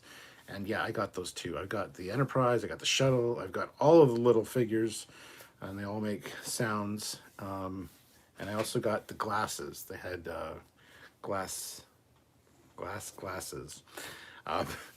But that was Burger King, not McDonald's. Fleet Pass said, I thought that was Burger King, that the toys for JJ Trek. It was. Cody Michaels, I haven't seen the episode, but it's been a while since I was on a live and just wanted to say hi. Good to see you, Cody Michaels. Hello to you, sir. Welcome back. Fleet Pass said, well, that rules me out. I don't agree with you all the time. No, why would you? Says, and suck-ups agree all the time. Fleet Paw, get that ensign off my bridge. Captain JT Kirk, is anyone here old enough to remember the Star Trek 3 glasses from Taco Bell back in '84? I had one accidentally, broke it when I was a kid. Yes, I remember them. I think I have 2 downstairs somewhere. I've also got all of the, I think they were Burger King, but all of these Star Wars glasses for Empire Strikes Back. All 4 of those. Hey Captain, hey crew, hey Doc. The Orion chick in the first JJ movie, is that the grandma of Tendi from Lower Decks? Oh, I don't know. No, her name was Kayla, I think. She's hot. The redheaded Orion. Whew, yeah. She's the same actress that plays Scarlet in the live action G.I. Joe movie. Fleet Paw. I like a toady occasionally. Neil Hammersmith, any Trek I consider Orville Trek adjacent? Yes, absolutely. Zachary Gibbons, if we agreed all the time, it would be boring. There has to be some disagreement as long as there is always respect. Agreed. Cody Michaels, Captain Foley's commentaries explain just that, the good, the bad of every Trek. Ah, thank you, sir. Hervik Saunders, now I want a Whopper. I had a craving for a Whopper last week. I picked one up one day. We didn't know what to get for supper. We were driving home, and I'm like, we're going to stop by McDonald's. I want a Whopper. So, yeah. Hypno Amber. Ooh, there's Good Omens 2 dropping tomorrow. I'm so excited. Yeah, I haven't watched Good Omens yet. I've heard it's really good, and I do want to watch it at some point, but haven't seen it yet, so. The doctor says I still have those Taco Bell glasses, JT. Grant McGregor. There's something we can both agree on, Cap. The Klingon prosthetics were great in this episode. Great scar for one. Yes. Klingons that look like Klingons. How dare they? Who knew that would work? Fleet Paw said, I think I got 3 or 4 glasses. I like the art on the boxes for the cups. That Enterprise looked better than the on-screen. Yeah. I have all the glasses downstairs in the boxes still. And, just for collectors' sake, right? So, Gastro 1980. For me, it was Star Trek Micro Machines sets. Still can't find the Enterprise E. I've got a bunch of unopened Micro Machines sets downstairs that I got from my buddy Noel, who gave me a bunch, including, there's a set that's all copper. They're all copper colored. I've been saying this for a long time. I need to do a video on my Star Trek Micro Machines for my Captain Foley personal channel and just talk about the history of the Micro Machines for Star Trek. That'd be cool. But yeah, I've got a bunch of boxed ones that I still have in the box. So.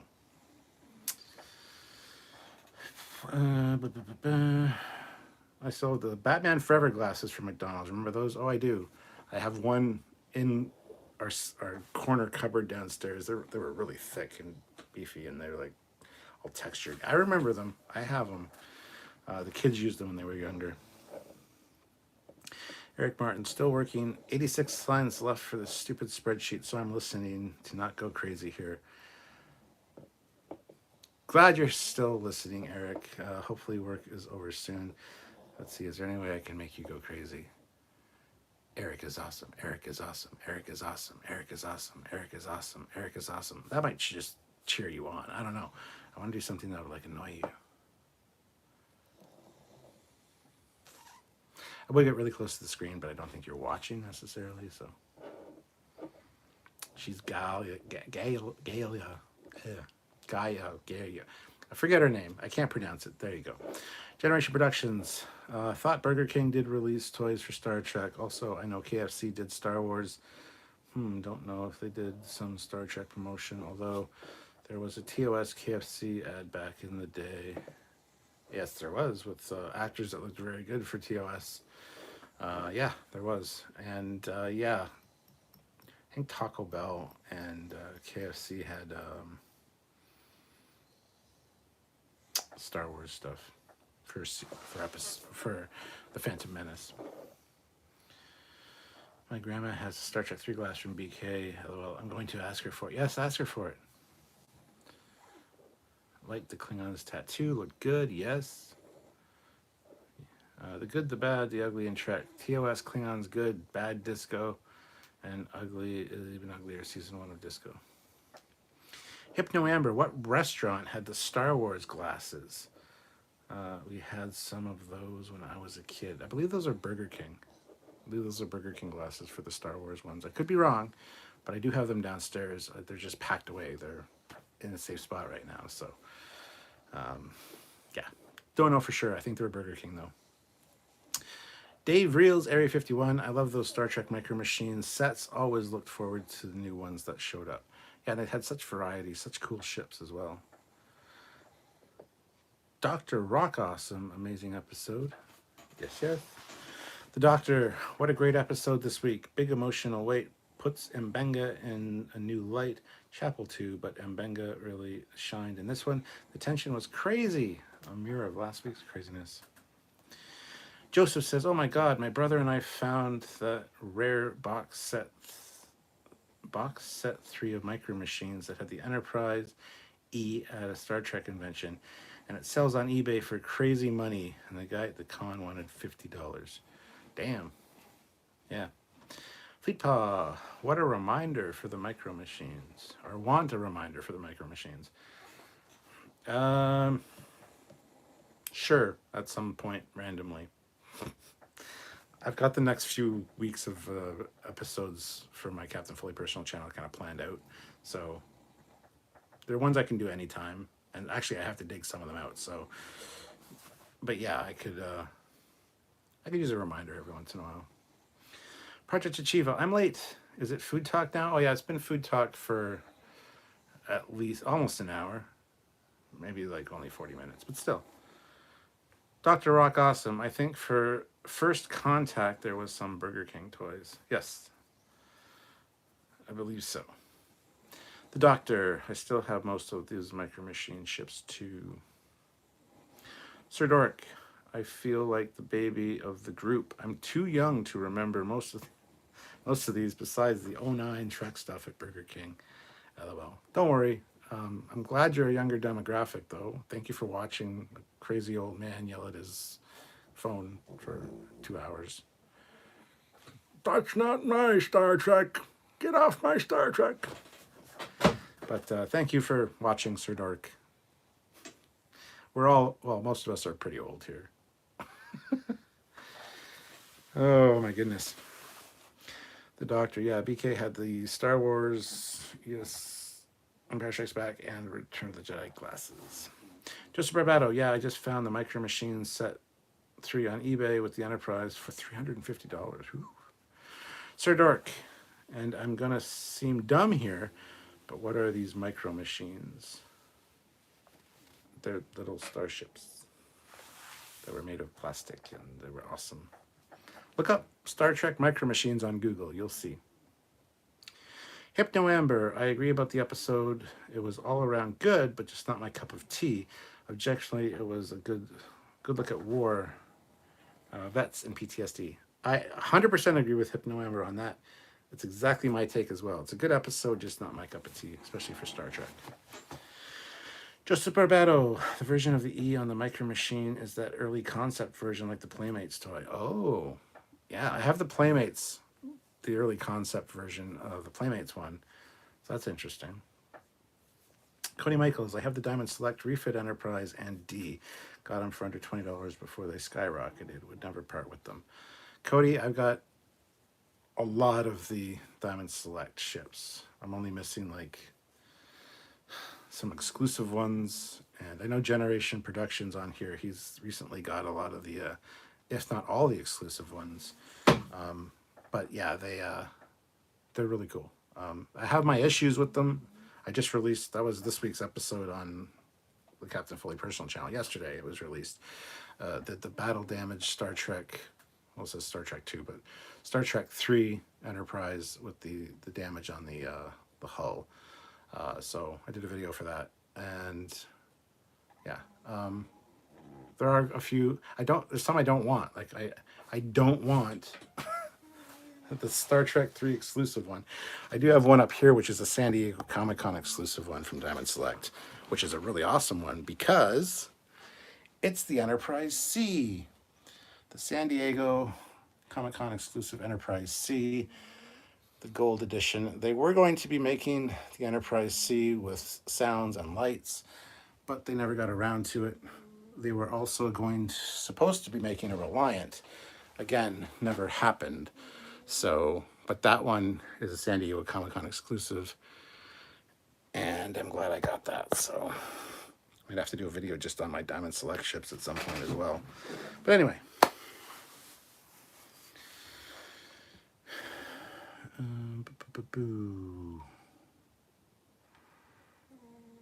Toys, mini versions of different ships. They had a lot of Star Trek ships. Yes. The Doctor, I'm a big war movie fan, so maybe that's why part of it resonated with me. Yeah, very likely. I got only one Diamond Select Star Trek toy, Enterprise E from Nemesis. Nice. Kestrel 1980 Cap. That's Kirk's flight jacket. That Kirk flight jacket you got looked awesome. Almost bought one. Yeah, that's the cotton one. Like I said in the video, they sent me the wrong one. The suede one is being shipped out for me on Tuesday. So once the suede one arrives, I'm going to do a comparison side by side of the two of them. And so there'll be another video coming out about that. But definitely worth the money. AmericanJackets.com. go check them out and look up the Kirk bomber jacket. It is awesome. Even the cotton one is amazing. So the suede one's a little bit more money and a little more accurate, but the cotton one is the one they sent me by mistake, and it's fantastic. Cody Michaels, hey, I'm only kind of old. Sure you are. That's what we all tell ourselves. Fleet Paw, oh my God, that's my dad to a T. Had to fight him to watch Discovery, then he liked it. He says it's better than Strange New Worlds. Oh my God. I told him he was fucking crazy. Yeah. Don says, I honestly love the first 2 seasons of Discovery more than the recent 2, to be honest. Yet I love Strange New Worlds even more. I actually have a guilty pleasure watching Discovery. There's a lot about season 1 I like. There's a lot about season 1 I like of Discovery. Just a different take on Star Trek a little bit. I love Stamets' character in season 1, that kind of snarky asshole. Tilly in season 1, oh my God. Tilly in season 1 and 2, hashtag silly for Tilly. Wow. Okay. Anyway, the characters change over time. Stamets isn't quite as snarky and asshole-ish. Plus, season 1 also had Lorca. There's a lot I like about season 1 of Discovery. So don't get me wrong. But anyway.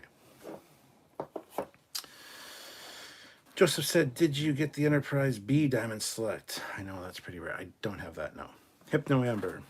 We will just teach you all about the cool collectibles that we were too dumb to save when we were kids. Oh, no. Cody Michaels, my issue with the Diamond ships is the stand. Super brittle. The refit broke on me. Cody Michaels, go watch my video that I released yesterday,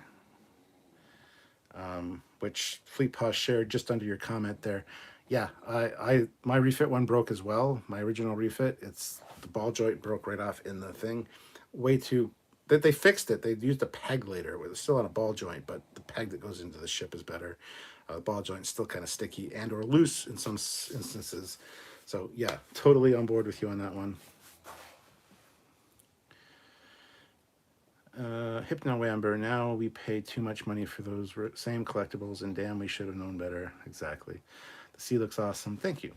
Eric Martin, the Damaged Enterprise finish looks better than the Strange New Worlds Enterprise with the coal dust all over it, in my opinion. Absolutely. Joseph Barbato, I can't wait to see you get your Tomy TOS Connie. Yes. It's supposed to be in September or October now that it's coming. And then I got to drive across to my friend's place in Michigan to pick it up. But yeah, I will definitely be doing an unboxing and a full video breakdown on that thing. That'll be fun. Don Power Ranger says, despite what I have said, however, I love Resurrected Starship's version of the Enterprise. Yeah, we know, Donnie. It's all right. I'm not a huge fan of it, honestly, but... Shea Locomotive Productions. Apparently the McDonald's birthday cake is an East Coast only thing in the U.S. Oh. Generation Productions. The sad ones were the clear Diamond Select ones. No lights, no sound. And only light would be from the LED or torch shining from under it. They thought they could show electronics, but I thought that would be cooler. I didn't know they had clear ones. The Doctor, yes, I think I might order one of the suede bomber jackets. I could try to make one, but nope, looks even worse than the maroon uniform.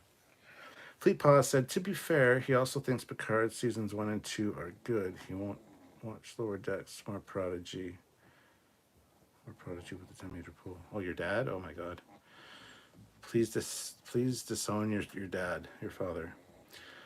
Lorca is the best part of... Yeah? Well, him and Tilly. Tilly's... I'm sorry, but I had a real thing for Tilly in season 1 and 2. There are some good things about Disco, but just falls short. I will rewatch all seasons before the final season drops. Yeah. Urs says, found a cool promo film for the Camaro, 1979. Nice. Fleet Paw said, told him he's seriously fucking stupid. Wow. Cody Michaels, they make really nice acrylic stands on eBay. I keep thinking of getting those someday. Spud Z, what is this in Strange New Worlds? What is this in Strange New Worlds? That's kind of vague. I mean, what does this have to do with Strange New Worlds? Well, we talked about that for the first hour. Generally, at the hour mark, we've said all we need to say about the episode, especially one that was kind of as mediocre as this one. So feel free to see anything you want, Spuds. I will read it and talk about it soon. Well, I'm going to be probably ending here soon, but Joseph Barbato, the peg broke off on my Diamond Select Excelsior, so even they were still an issue. Well, there you go. I've got the Excelsior in the other room, too. I forgot about that. Yeah. Chef Cook, I ordered my jacket when I saw yours. I can't wait to get it. Awesome. Or Chief Cook, sorry. Yes, I'm glad you ordered it. They are really good about it, and you'll be impressed when it arrives. I think you'll really enjoy it. So, Shay, Locomotive Productions, don't care for disco, but loves Strange New Worlds. Spud Z, I just joined. Is the episode name in the title for today's I just joined. Is the episode name in the title for today's release of Strange New Worlds? Well, the episode from Strange New Worlds today title is Under the Cloak of War. And that's what we were talking about. This is a first reaction to it. We'll be doing our complete breakdown tomorrow at 4 p.m. Eastern Standard Time. And our edited review will be around 2 Eastern Standard Time. But yes, we already kind of talked about the episode. It's just kind of the wind down and Hangout now. So,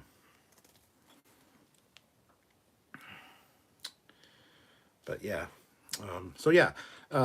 With it being a war episode, I wasn't really a huge fan of it, honestly. It's just not my thing. It's like the Siege of AR-55 whatever from DS9. Just not one of my favorite episodes. A little bit too for me. So the Doctor, attention has been off Trek and Strange or Star Wars stuff lately. Been making a GB or Ghostbusters Proton Pack and gear. We'll have a trio of Ghostbusters at DrakeCon in a month. I am taking my first contact Admiral there too. Nice. Spud Z says, nice, I will tune in that. Yes, 4 p.m. Eastern Standard Time tomorrow. It is a complete breakdown, scene by scene, and we really dive in depth. So please join us for that. Absolutely, Spud. Fleet Paw, we tend to disagree when it comes to Trek. I like DS9. He doesn't. I think Picard was better in some ways than Janeway.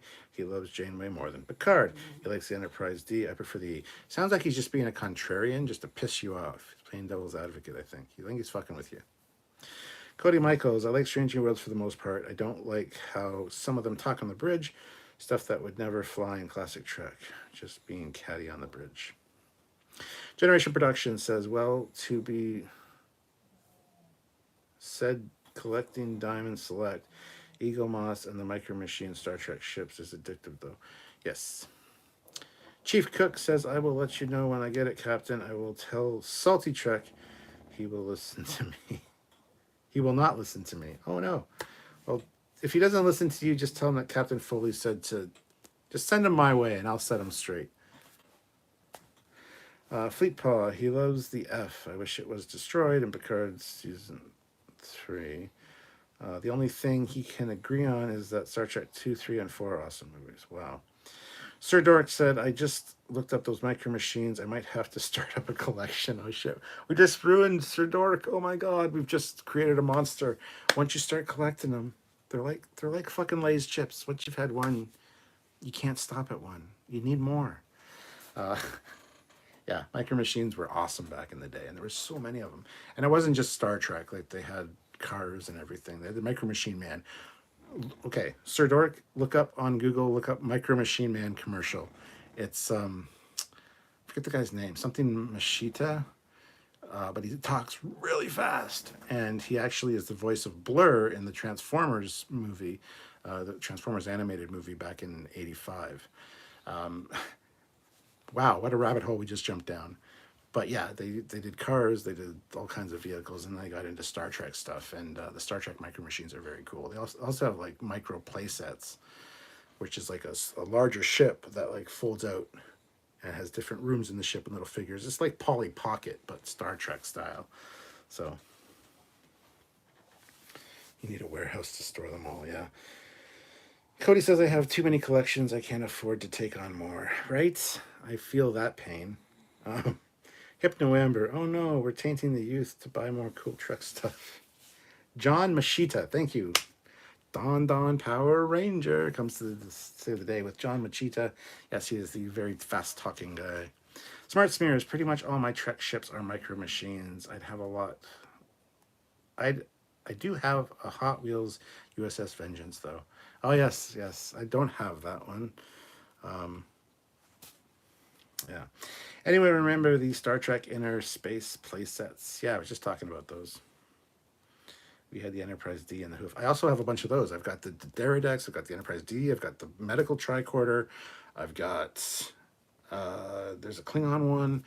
Again, my buddy Noel just brought a shit ton of Star Trek stuff over one day, boxes of it. And so I have them downstairs. They're all boxed up and in the original packaging as well. So I have a bunch of those. I love the Enterprise D and E as well, yet I have nothing against those who hate the former. The Doctor. I wanted to populate my fastest Starship combat game with micro machines, but I'd already stopped playing it by then. No one to play with. I know, that's the problem, right? Grant McGregor. I had TNG micro machines. I liked how the D could have a saucer separation. BJ says, I had the micro machines TNG shuttle. It was great. Just the right scale. I have the Hot Wheels Klingon Bird of Prey. I got the Hot Wheels 2009 Enterprise for some reason. Sir Doric, yeah, I'm going down a micro machine rabbit hole. The great thing about having a son is I get an excuse to play with the stuff that I like too. That's awesome. Yeah, that's good to hear. I see. I need to do a live. Okay, I promise. Once Strange New Worlds is done, I'll still do late night hangouts like this, obviously, until Lower Decks starts. We've got a whole month in between. I promise. I mean, we've done ones on 80s shows, on 80s cartoons. We need to do one on 80s toys, 80s toy lines. That'll be a live we'll do in August sometime. How's that, guys? Make sure you've hit like. Make sure you subscribe to the channel and click the notification bell icon to all so you don't miss that when I do it. Speaking of, we have 95 likes. We only need 5 more likes to get to 100. If you're just joining me and haven't hit like yet, please give me a like. And another $10 in super chats would be an awesome way to close out for a really good super goal number. So $10, 2 5s, a couple of 2s. Whatever you can do, super chat in, like another $10 if possible, but at least another 4 likes now to get to 100 likes. And yes, stay tuned. We will do a whole live. Sir Doric, you better join us for it, talking about cool 80s toys, Star Trek related or not. We'll end up going off on a tangent anyway and look at a whole bunch of stuff. Generation Productions, LOL. I bet some collectors here who have families can't wait till the kids move out so they have more collections to store in their rooms. Yeah, once my kid moves out, then we move our bedroom up to where his room is, and then I have the whole basement so I can actually get all my stuff out of bins and actually display it. Chief Cook says Captain Salty will be on tomorrow. Please try to join us when he turns on StreamYard. We'll see. We'll see. He's a little too negative for me a lot of the time. I love the guy. I really do. He's a good guy. And he's very smart. He's very good with his opinions. But a lot of times it's just a little too negative for me, man. But, yeah. Cody Michaels, do you have most of the Playmates figures? I assumed you did. I got a box of Playmates figures. I would not say I'm anywhere near close to having a complete collection or even a complete TNG cast kind of thing. I've got a bunch. I have shown them off on other videos before. Some of these lives, I had the box up here and I showed some off, but yeah, I don't have all of them at all, anywhere near. I own like 1 Star Trek toy and I haven't seen it in 30 years. Bless the hearts. Dave Rails, Area 51. 80s Transformers toys were perfection. I got a bunch of those. I collect Transformers. Sir Doric, I'll be there for sure. I had lots of Transformers growing up. Urs says, and the house became a museum for Trek and other cool stuff. Yeah. Speaking of, guys, I just put a post on Facebook. If anybody's from Canada, or I don't know if you have Sears in the States. I mean, you might, but I am looking for some Sears Christmas wish books, the Christmas wish catalogs from the 80s and early 90s. I want to get some because I want to do some content with them.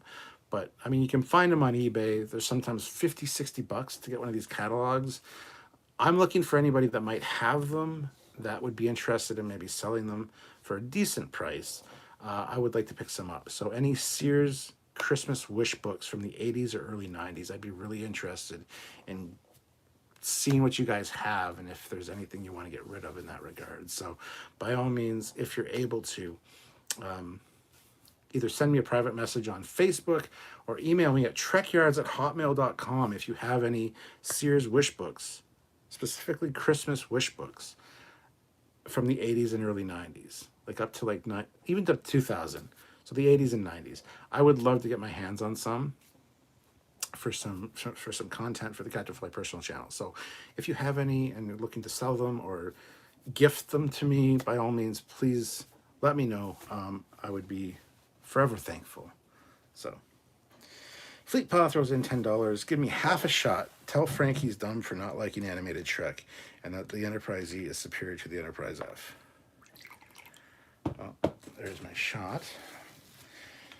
Frank, you're really dumb for not liking animated Trek because Lower Decks and Prodigy are some of the absolute best Trek out there and very respectful of canon, by the way. So you're absolutely dumb for that. Also,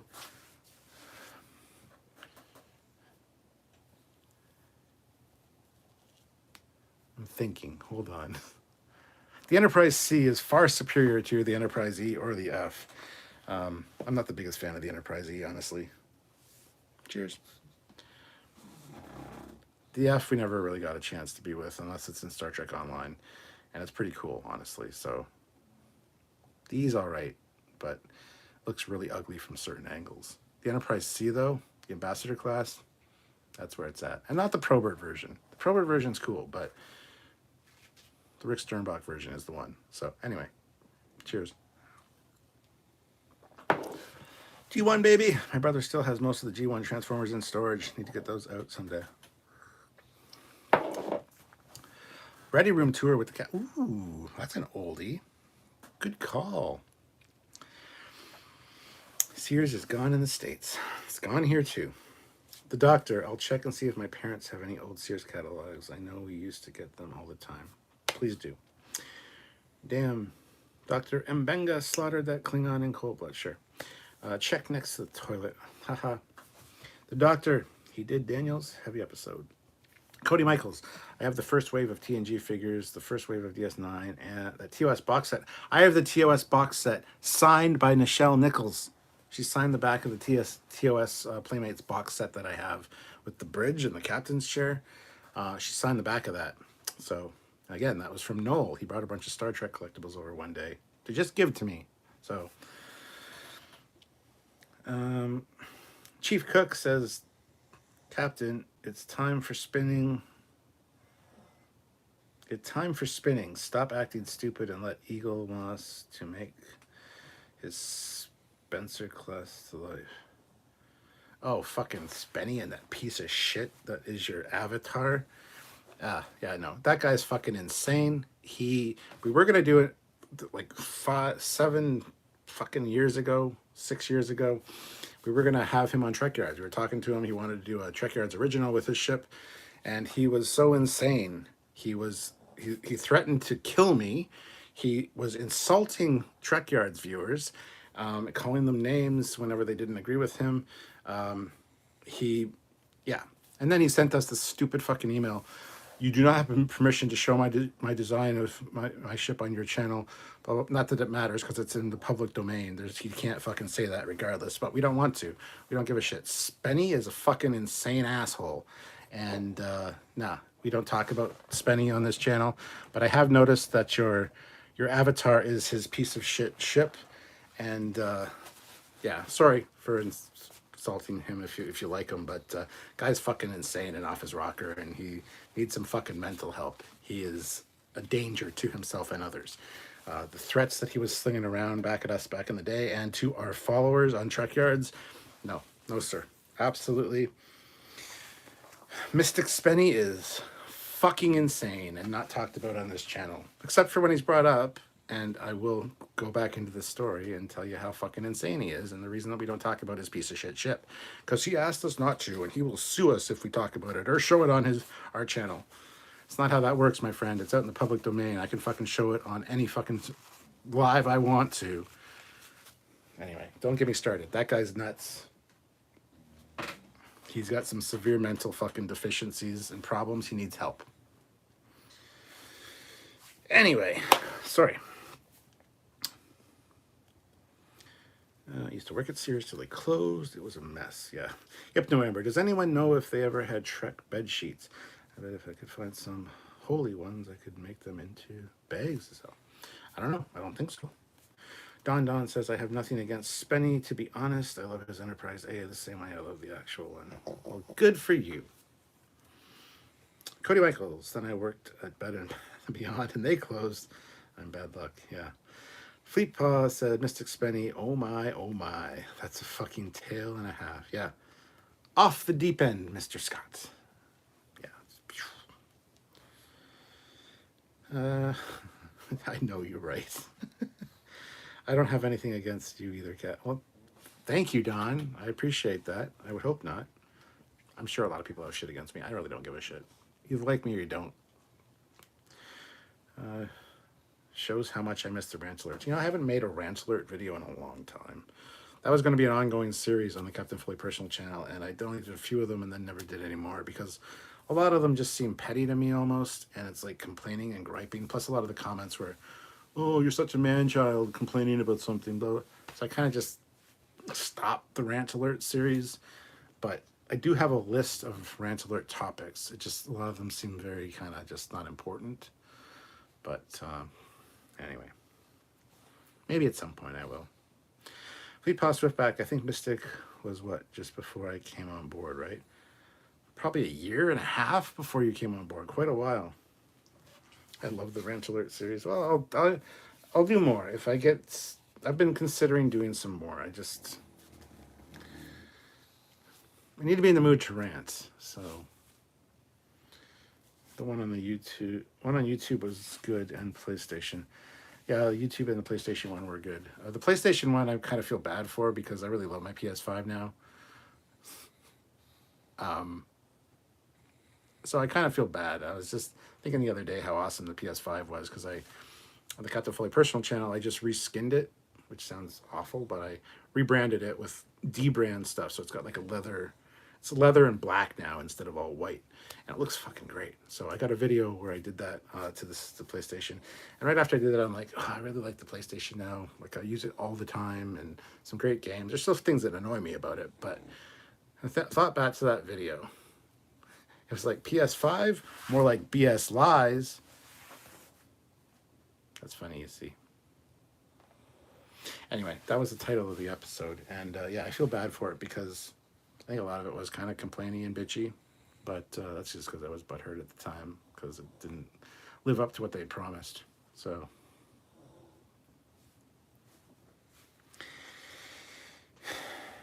anyway, I love the Rant Alert series. Yeah, Foley's rants are great. I agree. Yeah, those new dark flakes make it look good. Yeah, they do. Awful video, though. I feel bad for making that video because it was like a Saturday, and I'm like, I need to make a video. I'm going to make that video, and I didn't have the proper lights set up. It looked kind of shit, but whatever. Plus, then some of the footage got corrupted. My way shoot the PS5 is freaking gigantic. Yeah. Controller's battery life. That's my gripe. I just got a charger. I just set them on, so it's fine. Hey, brother nerds, I just finished episode 8. I'm processing PTSD in the previous decade, and seeing in the eyes of the crew was hard because they did such a good job. That's both good and bad to hear. I'm sad to hear you have PTSD, but glad they did a good job with it.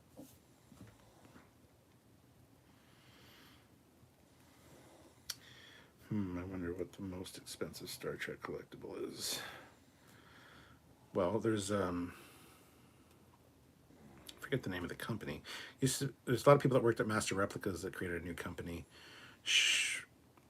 They're at San Diego Comic-Con. They just did a interview with Norm from Tested. They have a Refit Enterprise, an Excelsior, and an Enterprise D, and they're like 3 feet long. But the Refit Enterprise is the cheapest one at $15,000. The Excelsior is like $16,700. And the Enterprise D is $17,000. But you can reserve it for $700. It's like, I saw $700 to reserve. I'm like, ah, cool. Maybe it's like $1,400. That's not bad. I might actually fucking $15,000. $15,000 for a fucking refit Enterprise. I was like, it better fucking hover. It shouldn't have a stand. It should have anti-grav tech, and it should be able to be remote controlled with my fucking mind. I should be able to fly around the room, fly around the fucking house, down the street, actually go to warp for 15,000 goddamn dollars. There's a rant alert right there. That should be my next rant alert. I forget the name of the company, but it's easy enough to find. Just look on tested.com. Talking about Star Trek ships from San Diego Comic-Con. Now I'm marked up. Yep, that's a rant alert topic. Right fucking there.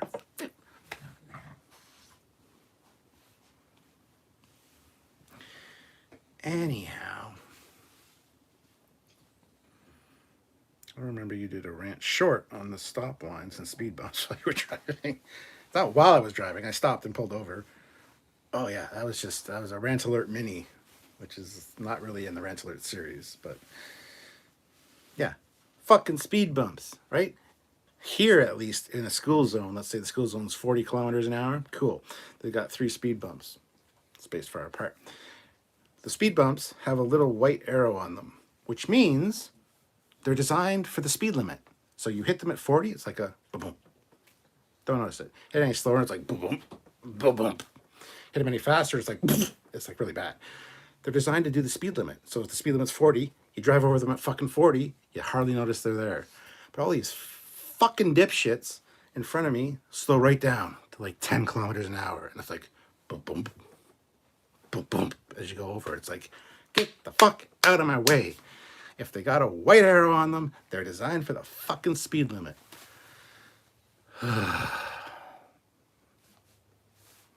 That's what my rant alerts are like. Anyway, I think I'm done for tonight. I'm getting a little worked up, and I need to go chill out a little bit. So thank you to everybody that's watched. Really appreciate all you guys. We're 2 likes away from 100. Come on. 2 people have not hit that like button and need to right now. Anyway, hit the like button, and thank you to everybody that watched. All in all, an all right episode of Strange New Worlds. Not my cup of tea by any stretch of the imagination, but hey, it is what it is. Teach their own and all that jazz. So anyway, it has been over 2 hours, and I will see you guys tomorrow. Edited content in the afternoon, and at 4 p.m. Eastern Standard Time, our full breakdown and review. So until then, I'm Captain Foley signing off. We hit 100 likes. You guys are fantastic. See you guys later. Bye, everybody.